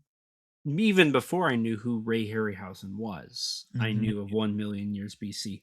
It doesn't feel like a Harryhausen movie, and honestly, I think that does itself a really good job because it stands out from just being a Ray Harryhausen film. I think Mhm. Valley of Gwangi falls into that problem, and the issue is Valley of Gwangi isn't the height of Harryhausen, whereas 1 Million Years BC is the height of dinosaurs, and Mhm. that's the important part, not the Harryhausen element. That's interesting. You might be right on there because we're going to get into, the legacy of this movie, but this did spawn Three. a series Mm-hmm. because none of these sequels have any connection to one another. But there were I mean, 3 more movies crew. that, were part of this. Mm-hmm. And we'll get into those. And the only one of those 3 that is even anywhere close to the same league as 1 Million Years BC is When Dinosaurs Ruled the Earth. Right. And then after that one, correct me if I'm wrong, but it goes When Dinosaurs Ruled the Earth. Then it's Prehistoric Women. Prehistoric Women was And first.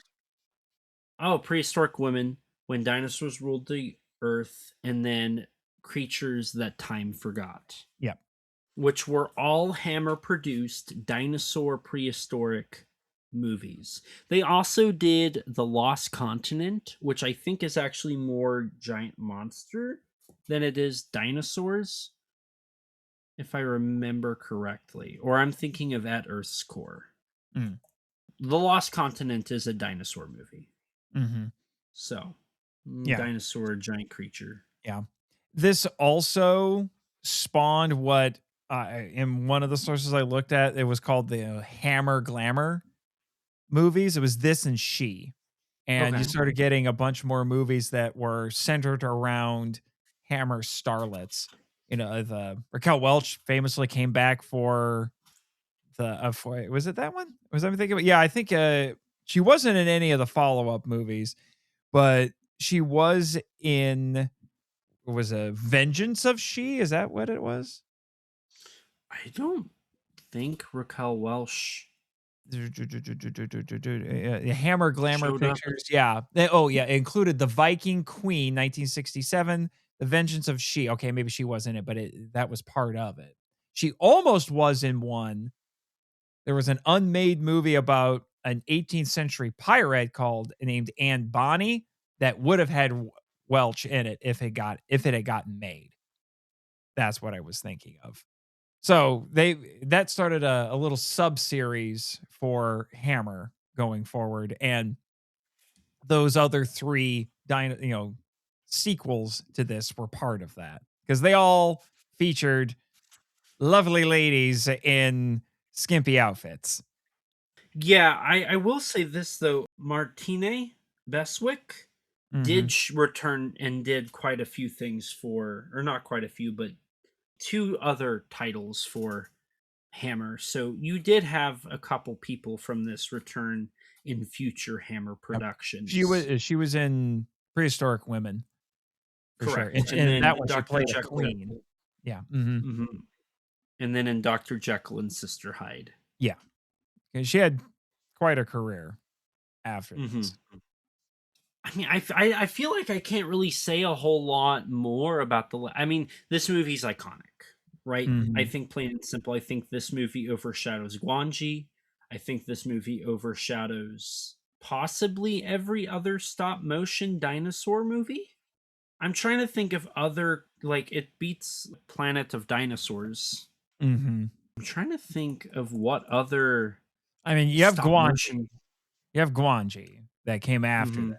And Ray was asked to come back for When Dinosaurs Ruled the Earth, but he was working on Guanji. So those effects were done by another guy. I would say it beats Dinosaurus. Oh, yeah, for sure. If you count Crater Lake Monster, I'd say it beats that. Yeah. It beats Beast of Hollow Mountain. Journey to the Beginning of Time it beats. I think it beats The Lost World, to be perfectly honest with you. Yeah, I mean, does it beat The Last Dinosaur? We don't count The Last Dinosaur. But no, I genuinely would say that the movie is probably the biggest of the dinosaur movies until you get to Jurassic Park. Yeah. Yeah. I mean, and it made Raquel Welch a massive star practically overnight. And then it was re-released actually in 1968 in the UK on Double Bill with She. And that was the 9th most popular theatrical release of the year. So even a couple years later, it still had legs.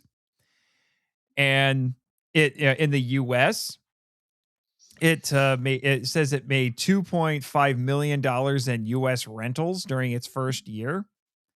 And it was one of the 12 most popular films at the British box office in 1967. And it said, to give an example, I got this off of Wikipedia, the film needed $2.25 million in rentals to break even. And it made about twice that much.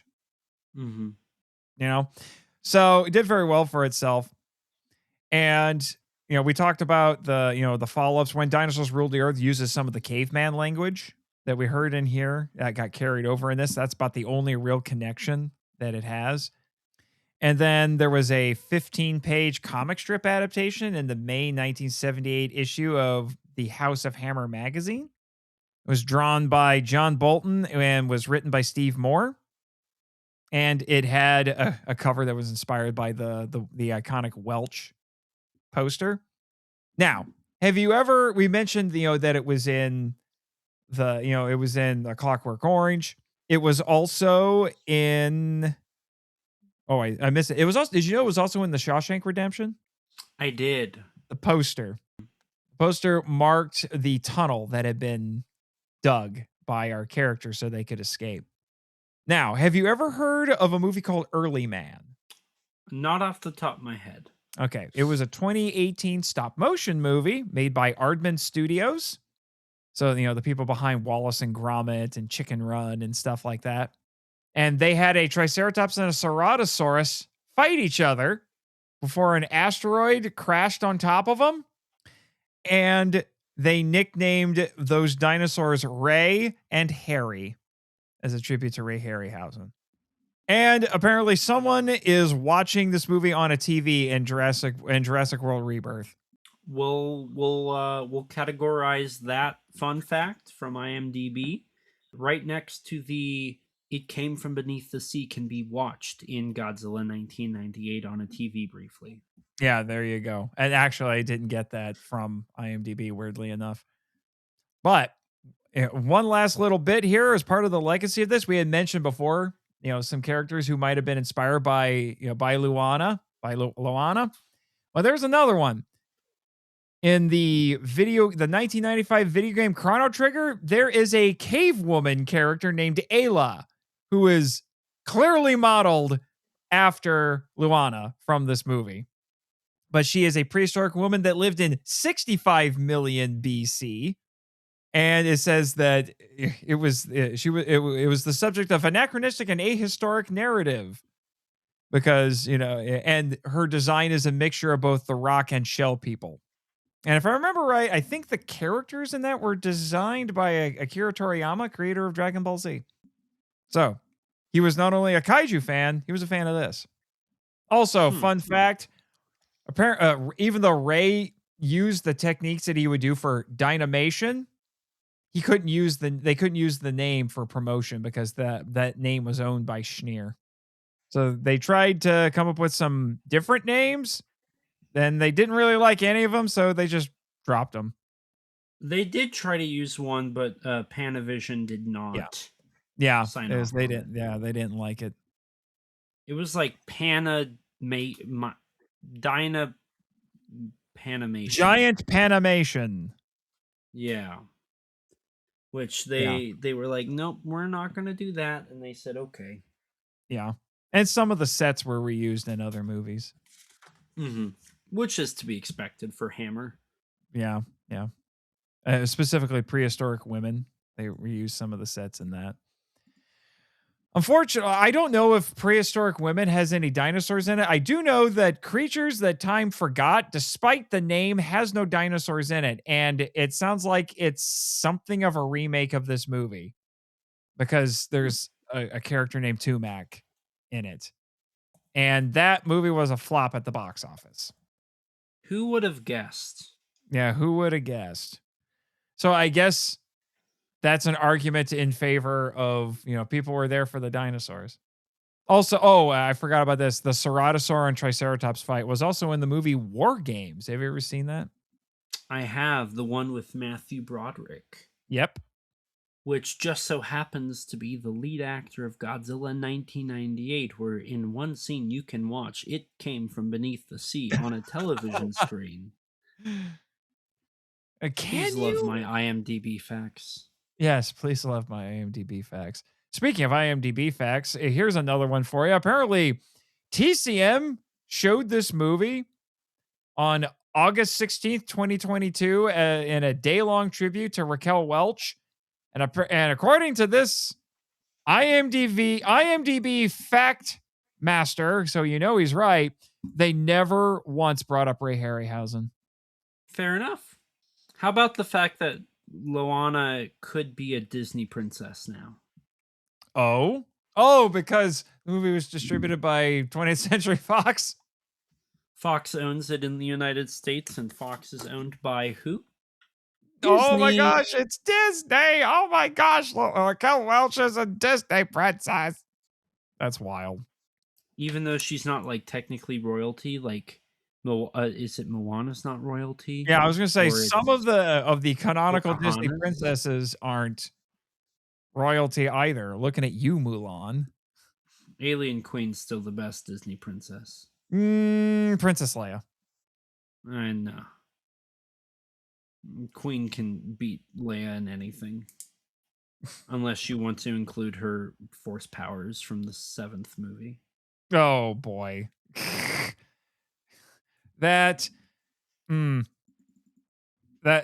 She's dangerous Mary territory. Poppins, y'all. Yeah, Mary Poppins, y'all. Anyway, is this the part where we Ready rank the movies? Are you ready for cast and crew? Oh, cast and crew. Yes, your trademark cast and crew. Go for it. Well, going with cast first, we have Raquel Welch as Loana. She was also in Fantastic Voyage. John Richardson was Tumak, was in She, Frankenstein 80, The Vengeance of She, and Cosmos, War of the Planets, a very fun Italian space movie from the late 70s It that I does didn't know sound he was in. fun. It's got a great soundtrack. It's only available in 4.3 pan and scan public domain prints. They've yet to do a Blu-ray of it, but hopefully that changes. You have Percy Herbert as Sakana, who was in Time Slip, Quartermass 2, Night of the Demon, and Mysterious Island, another Harryhausen film. Yeah, we're going to get to that one in, what, 2 years? No, 3 years. 2 years. 3 years. No, 3, because that was 61, I want to say. Mm-hmm. So we have that. Well, I'll get to that in a moment. Robert Brown as Akoba was also in The Abominable Snowman, and Demons of the Mind. Martine Beswick as Nupandi was in Prehistoric Women, Dr. Jekyll and Sister Hyde, Cyclone, Trancers 2, Critters 4, Night of the Scarecrow, Sinbad and the Pirate Princess, House of the Gorgon, Cowgirls versus Pterodactyls. She was? She was. Wow. Night Gallery, a couple episodes of Night Gallery, and a couple episodes of The $6 Million Man. Wow. Gene Walden as Ahot was in a series called UFO. And then Vic Perrin, the narrator, was in the dub of Gorath. Yes. Gargoyles, The Adventures of Superman, The Twilight Zone, The Outer Limits, Star Trek, Wonder Woman, Buck Rogers in the 25th Century, and Flash Gordon, The Greatest Adventure of All. Moving over to our crew, Don Chaffee, the director, also directed Jason and the Argonauts, Creatures the World Forgot. Oh, The World. Yeah, we were saying it wrong this whole time. Chomps, and Journey to the Unknown. Michael Serratas, your producer and screenplay writer, worked on Spaceways, Quartermass 2, The Curse of Frankenstein, The Abominable Snowman, Dracula, The Revenge of Frankenstein, The Mummy, The Two Faces of Dr. Jekyll, The Brides of Dracula, The Curse of the Werewolf, The Curse of the Mummy's Tomb, of which he also directed. She, The Mummy's Shroud, The Lost Continent, of which he also directed. Moon 02, Creatures the World Forgot. Blood from the Mummy's Tomb, of which he also directed. Demons on the Mind, The Legend of the Seven Golden Vampires, and The Ghoul. Oh my gosh. Mario. Isn't the Legend of the Seven Golden Vampires, wasn't that the co-production with Shaw Brothers? Shaw Brothers. Yes. Oh my gosh, I forgot about that. That's such a wild combination. Mario Nashkimbe, the composer, worked on a Egyptian movie called The Mummy. He also did the music for When Dinosaurs Ruled the Earth and Creatures the World Forgot. Of course, we have Ray Harryhausen as our stop motion animator. I don't need to give his rundown. And then George Blackwell, the director of special effects, worked on 1984, Moby Dick, Curse of the Demon, The Naked Earth, The Curse of the Mummy's Tomb, She, and Prehistoric Women. Yeah, man. And then there's all those people who are in James Bond movies. Never seen one. Oh, you poor deprived child. The only thing that you can say I've seen that's Bond related is Akihiko Wakabayashi. True. And now 1 Million Years BC. True. Speaking of which, we should rank these movies. Ding, ding, ding. Starting at our number 6. Yep. And just to let everybody know, we are including the ones that we have done in our crossovers, plus Mighty Joe Young, because each of us have done individual episodes on it. Correct. And as Kaiju Conversation continues to tackle Beast in 20 Million Miles, so over the course of the next 2 years, we will be adding those into the ranking as well. So next year, we will be adding both Beast and the 20 Million First Miles? Man in the Moon. Oh, Next year. well, we'll get to that. Yeah, what we're doing next year. We'll get to that. But yes, it'll be First Man in the Moon. Yeah, 1964. All right. So, number 6. Do you want to start or do you want me to start? I'll start.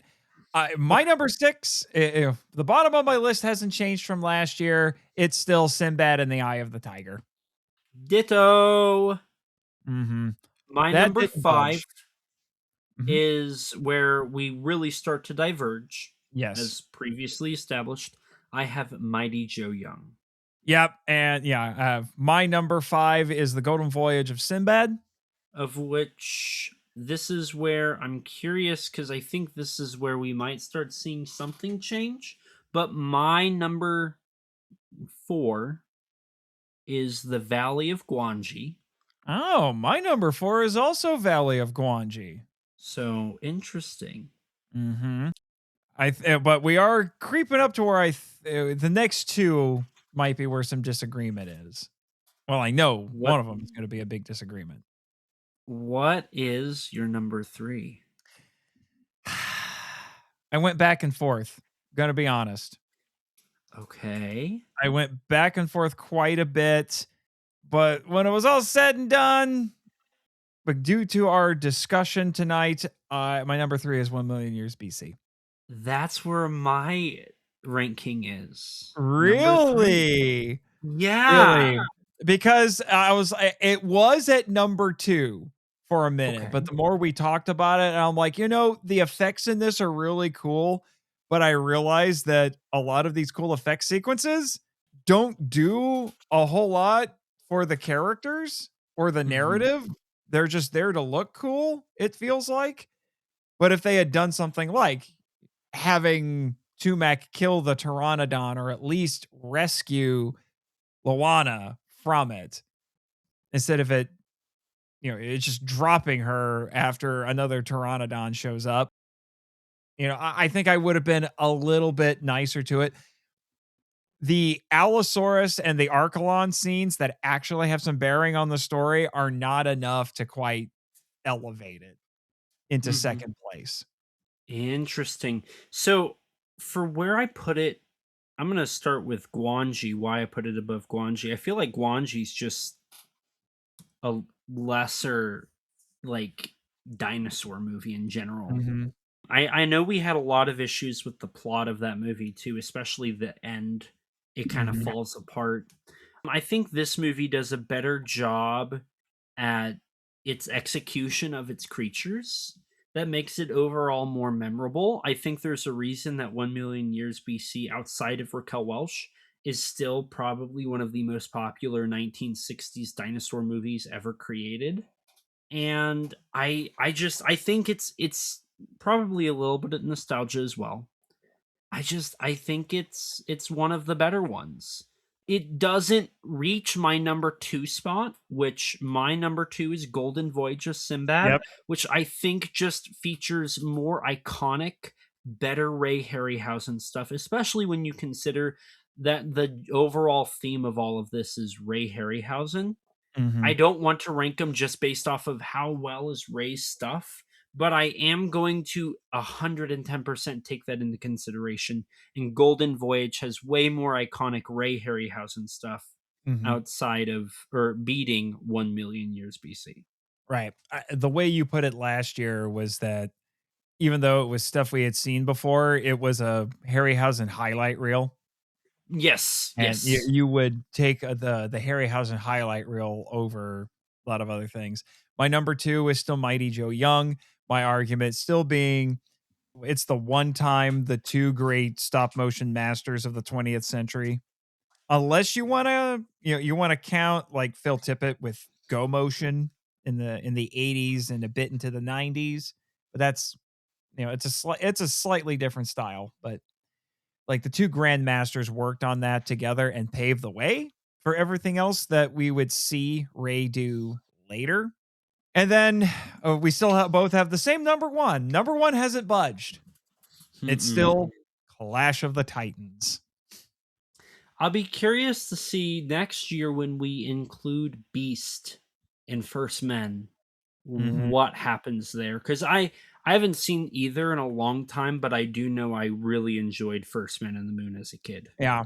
Well, and Beast from 20,000 Fathoms helped pave the way for Godzilla. So right. That'll be interesting. Yeah. And it was Ray's first credited special effects role. And in a lot of ways helps to elevate that movie. But yeah. Interesting. I really enjoy the fact that we're on the same wavelength really overall when it comes to 1 million years. Yeah, except for Golden Voyage and Mighty Joe Young. That's our big disagreement. I think literally if you flip those two, we have the exact same ranking. I think we do, actually. I think it is exactly the same other than those two. That's wild. I'm curious to see where this goes. Yeah, that is wild. Well, this went on a little longer than I was expecting, Elijah, but I guess I shouldn't be surprised it's the two of us. And so, we spent a lot of time celebrating our birthdays and Ray's and talking about Raquel Welch and all that fun stuff. And I'm sure both of us, I know I can say this, I still have some notes I didn't quite get to. But that's what happens when you're us and we both do a ton of research. Analyzing each little bit we can, kind of dissecting it as we go. Yeah. I really enjoyed this conversation. I think we got to articulate some of the interesting elements of the film. I will say this, and this is kind of my final overall thoughts. I really do think 1 million years BC almost feels like its reputation overshadows a lot of the actual content of the movie. Oh, I would agree with you. It kind of feels like the movie is almost about nothing. There's still a story there, but I think it's very minuscule. Nothing really changes for the characters outside of a little bit, which is interesting. It oftentimes feels like the movie is attempting to be a documentary. Yeah. It does feel like it's trying to show you what the world was like 1 million years BC. But that documentary feel doesn't necessarily work when you consider all of the things that are like really poorly done in it, like the creatures themselves, or my bigger focus was like the setting of everything. I think the effects are the best dinosaur effects Ray's ever done, but I also think there's some parts that definitely don't hold up as well as those scenes do. And it's a shame that like it's not consistent through the entire movie. But I do very much enjoy a lot of the compositing and definitely the stop motion. I guess I've pretty well, I think, established that I watched this movie a lot as a kid, specifically the US version. I will say that my viewing this time around, I really kind of struggled to fully pay attention. And I don't know if that's maybe the whole brain rot thing of like Reels and TikTok, even though I don't use TikTok. Like maybe my attention span has become something akin to that.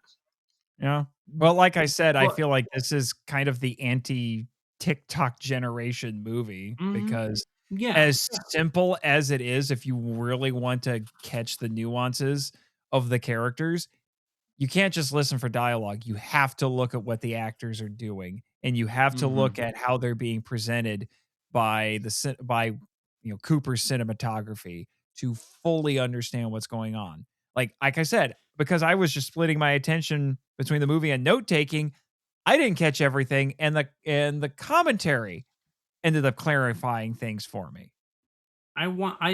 partially wonder if that means that 1 Million Years BC is one of the best examples of cinema because it's a primarily purely visual movie, not There's something to sound, be not said for that. dialogue. Yeah. Yeah. People forget that film is a visual medium. If you want a dialogue driven medium, you go to a stage play, traditionally speaking. It's interesting. As much as we had issues with this, in some ways, it's attempting to embrace cinema at its purest. Weird to think about. Very weird. I'm going to throw this your way too. Steven Spielberg talked highly of silent movies. Mm-hmm. But he also loved the movies he watched as a kid growing up, and we know he loved Valley of Gwanji. I almost wonder if 1 Million Years BC is in that same realm because it does have a lot in common with silent movies. I mean, he did reference when dinosaurs ruled the earth because there's a banner that says that in Jurassic Park. Just saying. Yeah, that's basically my final thoughts on the film. So, is this the part where we get to the meme-tastic shameless self-promotion? I think so. I think so. All right. Well, I'm not going to go over all of the names, but I do want to say a big thank you to the MIFV patrons. All the MIFV Max members on Patreon. If you would like to join, you can do that for as little as $3 a month and hang out with some really cool people over there, including executive producer Damon Noyes. Always got to drop him by name. And for those of you who don't listen to my show on the regular, my current season, as was hinted at a little bit earlier, is called The Ultra Journey. We are looking at Ultraman movies. And, so we've already covered Ultraman The Adventure Begins and the Ultraman Zerth movies. And you'll soon hear stuff about Superior 8 Ultra Brothers, and it will end with Shin Ultraman. So we're kind of doing a second episode on Shin Ultraman because we did one before. If it went during its limited theatrical run. And then if you want to check out any of my other stuff, listen to the credits, because you should always listen to the credits to get contact info. So if you want to send us feedback and whatnot, that will be read on the show. And also check out my other podcast, Henshin Power V3, where 3 friends have 3 minutes to talk about tokusatsu. So if you enjoy Henshin Hero Television, give that a listen. I co-host that with Christopher Sentai Guy Reiner and Jake the Metal Don Hambrick, who are also members of MIFE Max. You can also check out my author website, where you can keep up with all of the latest things that are sometimes kaiju related, but not always. That would be nathanjsmarchand.com. I have some kaiju books, such as Destroyer, which I co-wrote with a couple of dear friends of mine. And I even have something that Elijah and I contributed to. It's this little Rondo Award-nominated anthology called Giant Bug Cinema. It's a collection of essays on films featuring giant insects.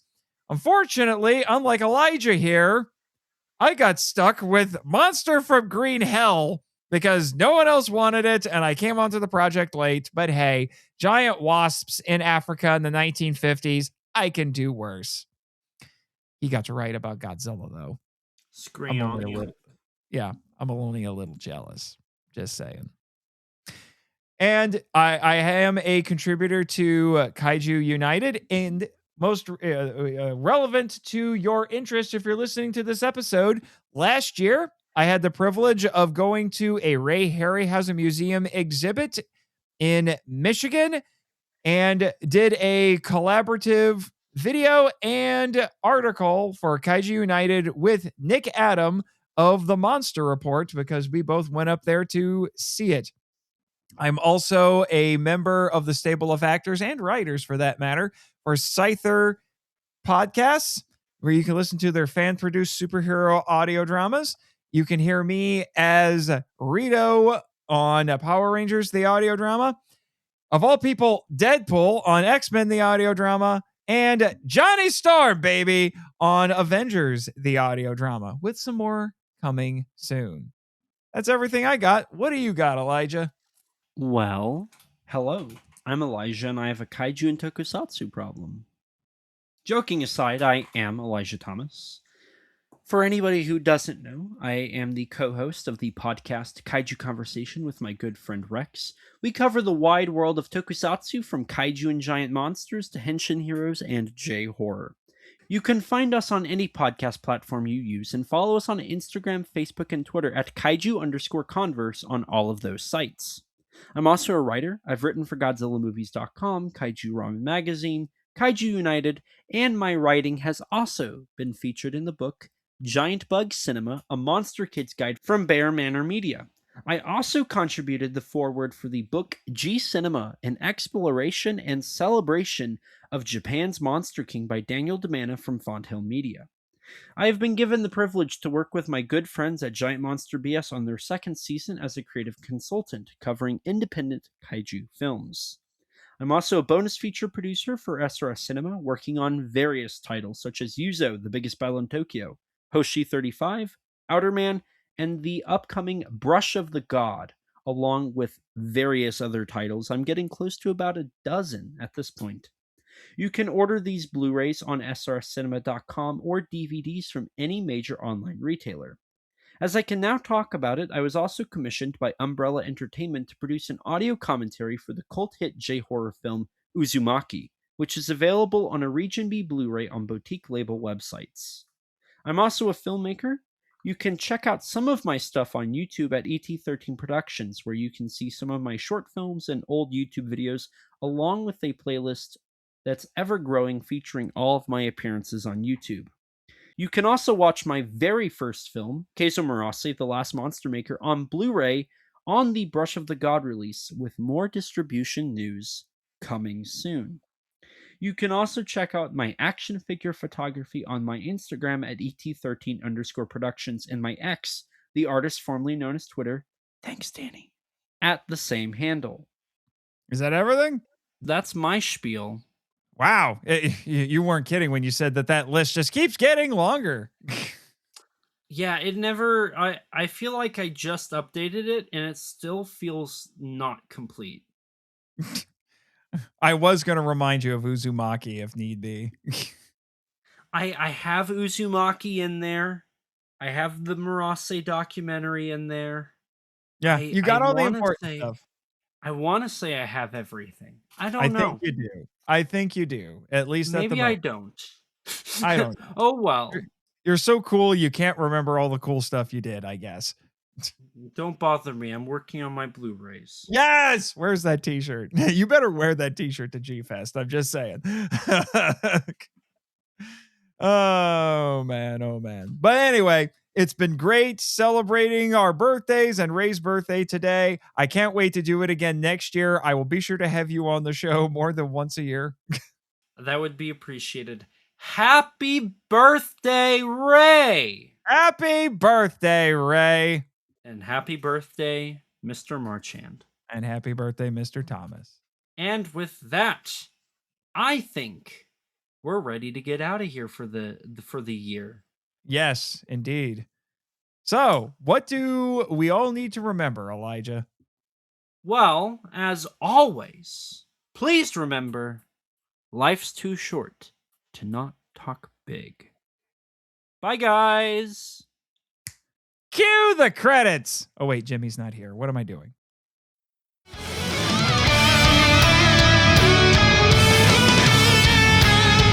Thank you for listening to the Monster Island Film Vault. a podcast produced and hosted by Nate Marchand. Our executive producer is Damon Noyes.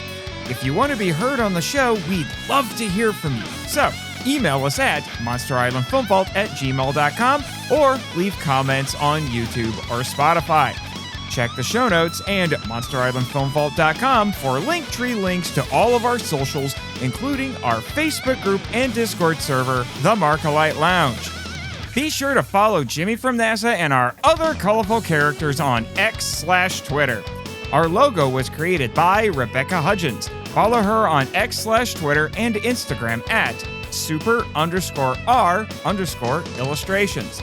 Sound effects sourced from freesound.org and created by JP Gant. Our theme song is Wanderer on the Offensive, live edit by B33J, Sarax, Juan Madrano, and Nonsensical Lexus, which is a remix of Counterattack and The Open Way by Koatani from Shadow of the Colossus.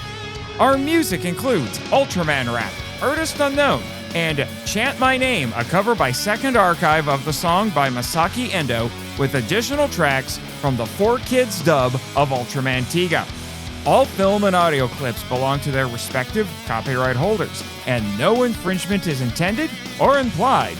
Visit our TeePublic store, the Monster Island Gift Shop, to purchase official MIFV merch. Please rate and review us on Apple Podcasts, Spotify, and/or Podchaser to spread the word about the show. You can even support us by joining MIFV Max on Patreon. MIFV is a Moonlighting Ninjas media production and a proud member of Pod Nation and the Culture Box Network. Sayonara!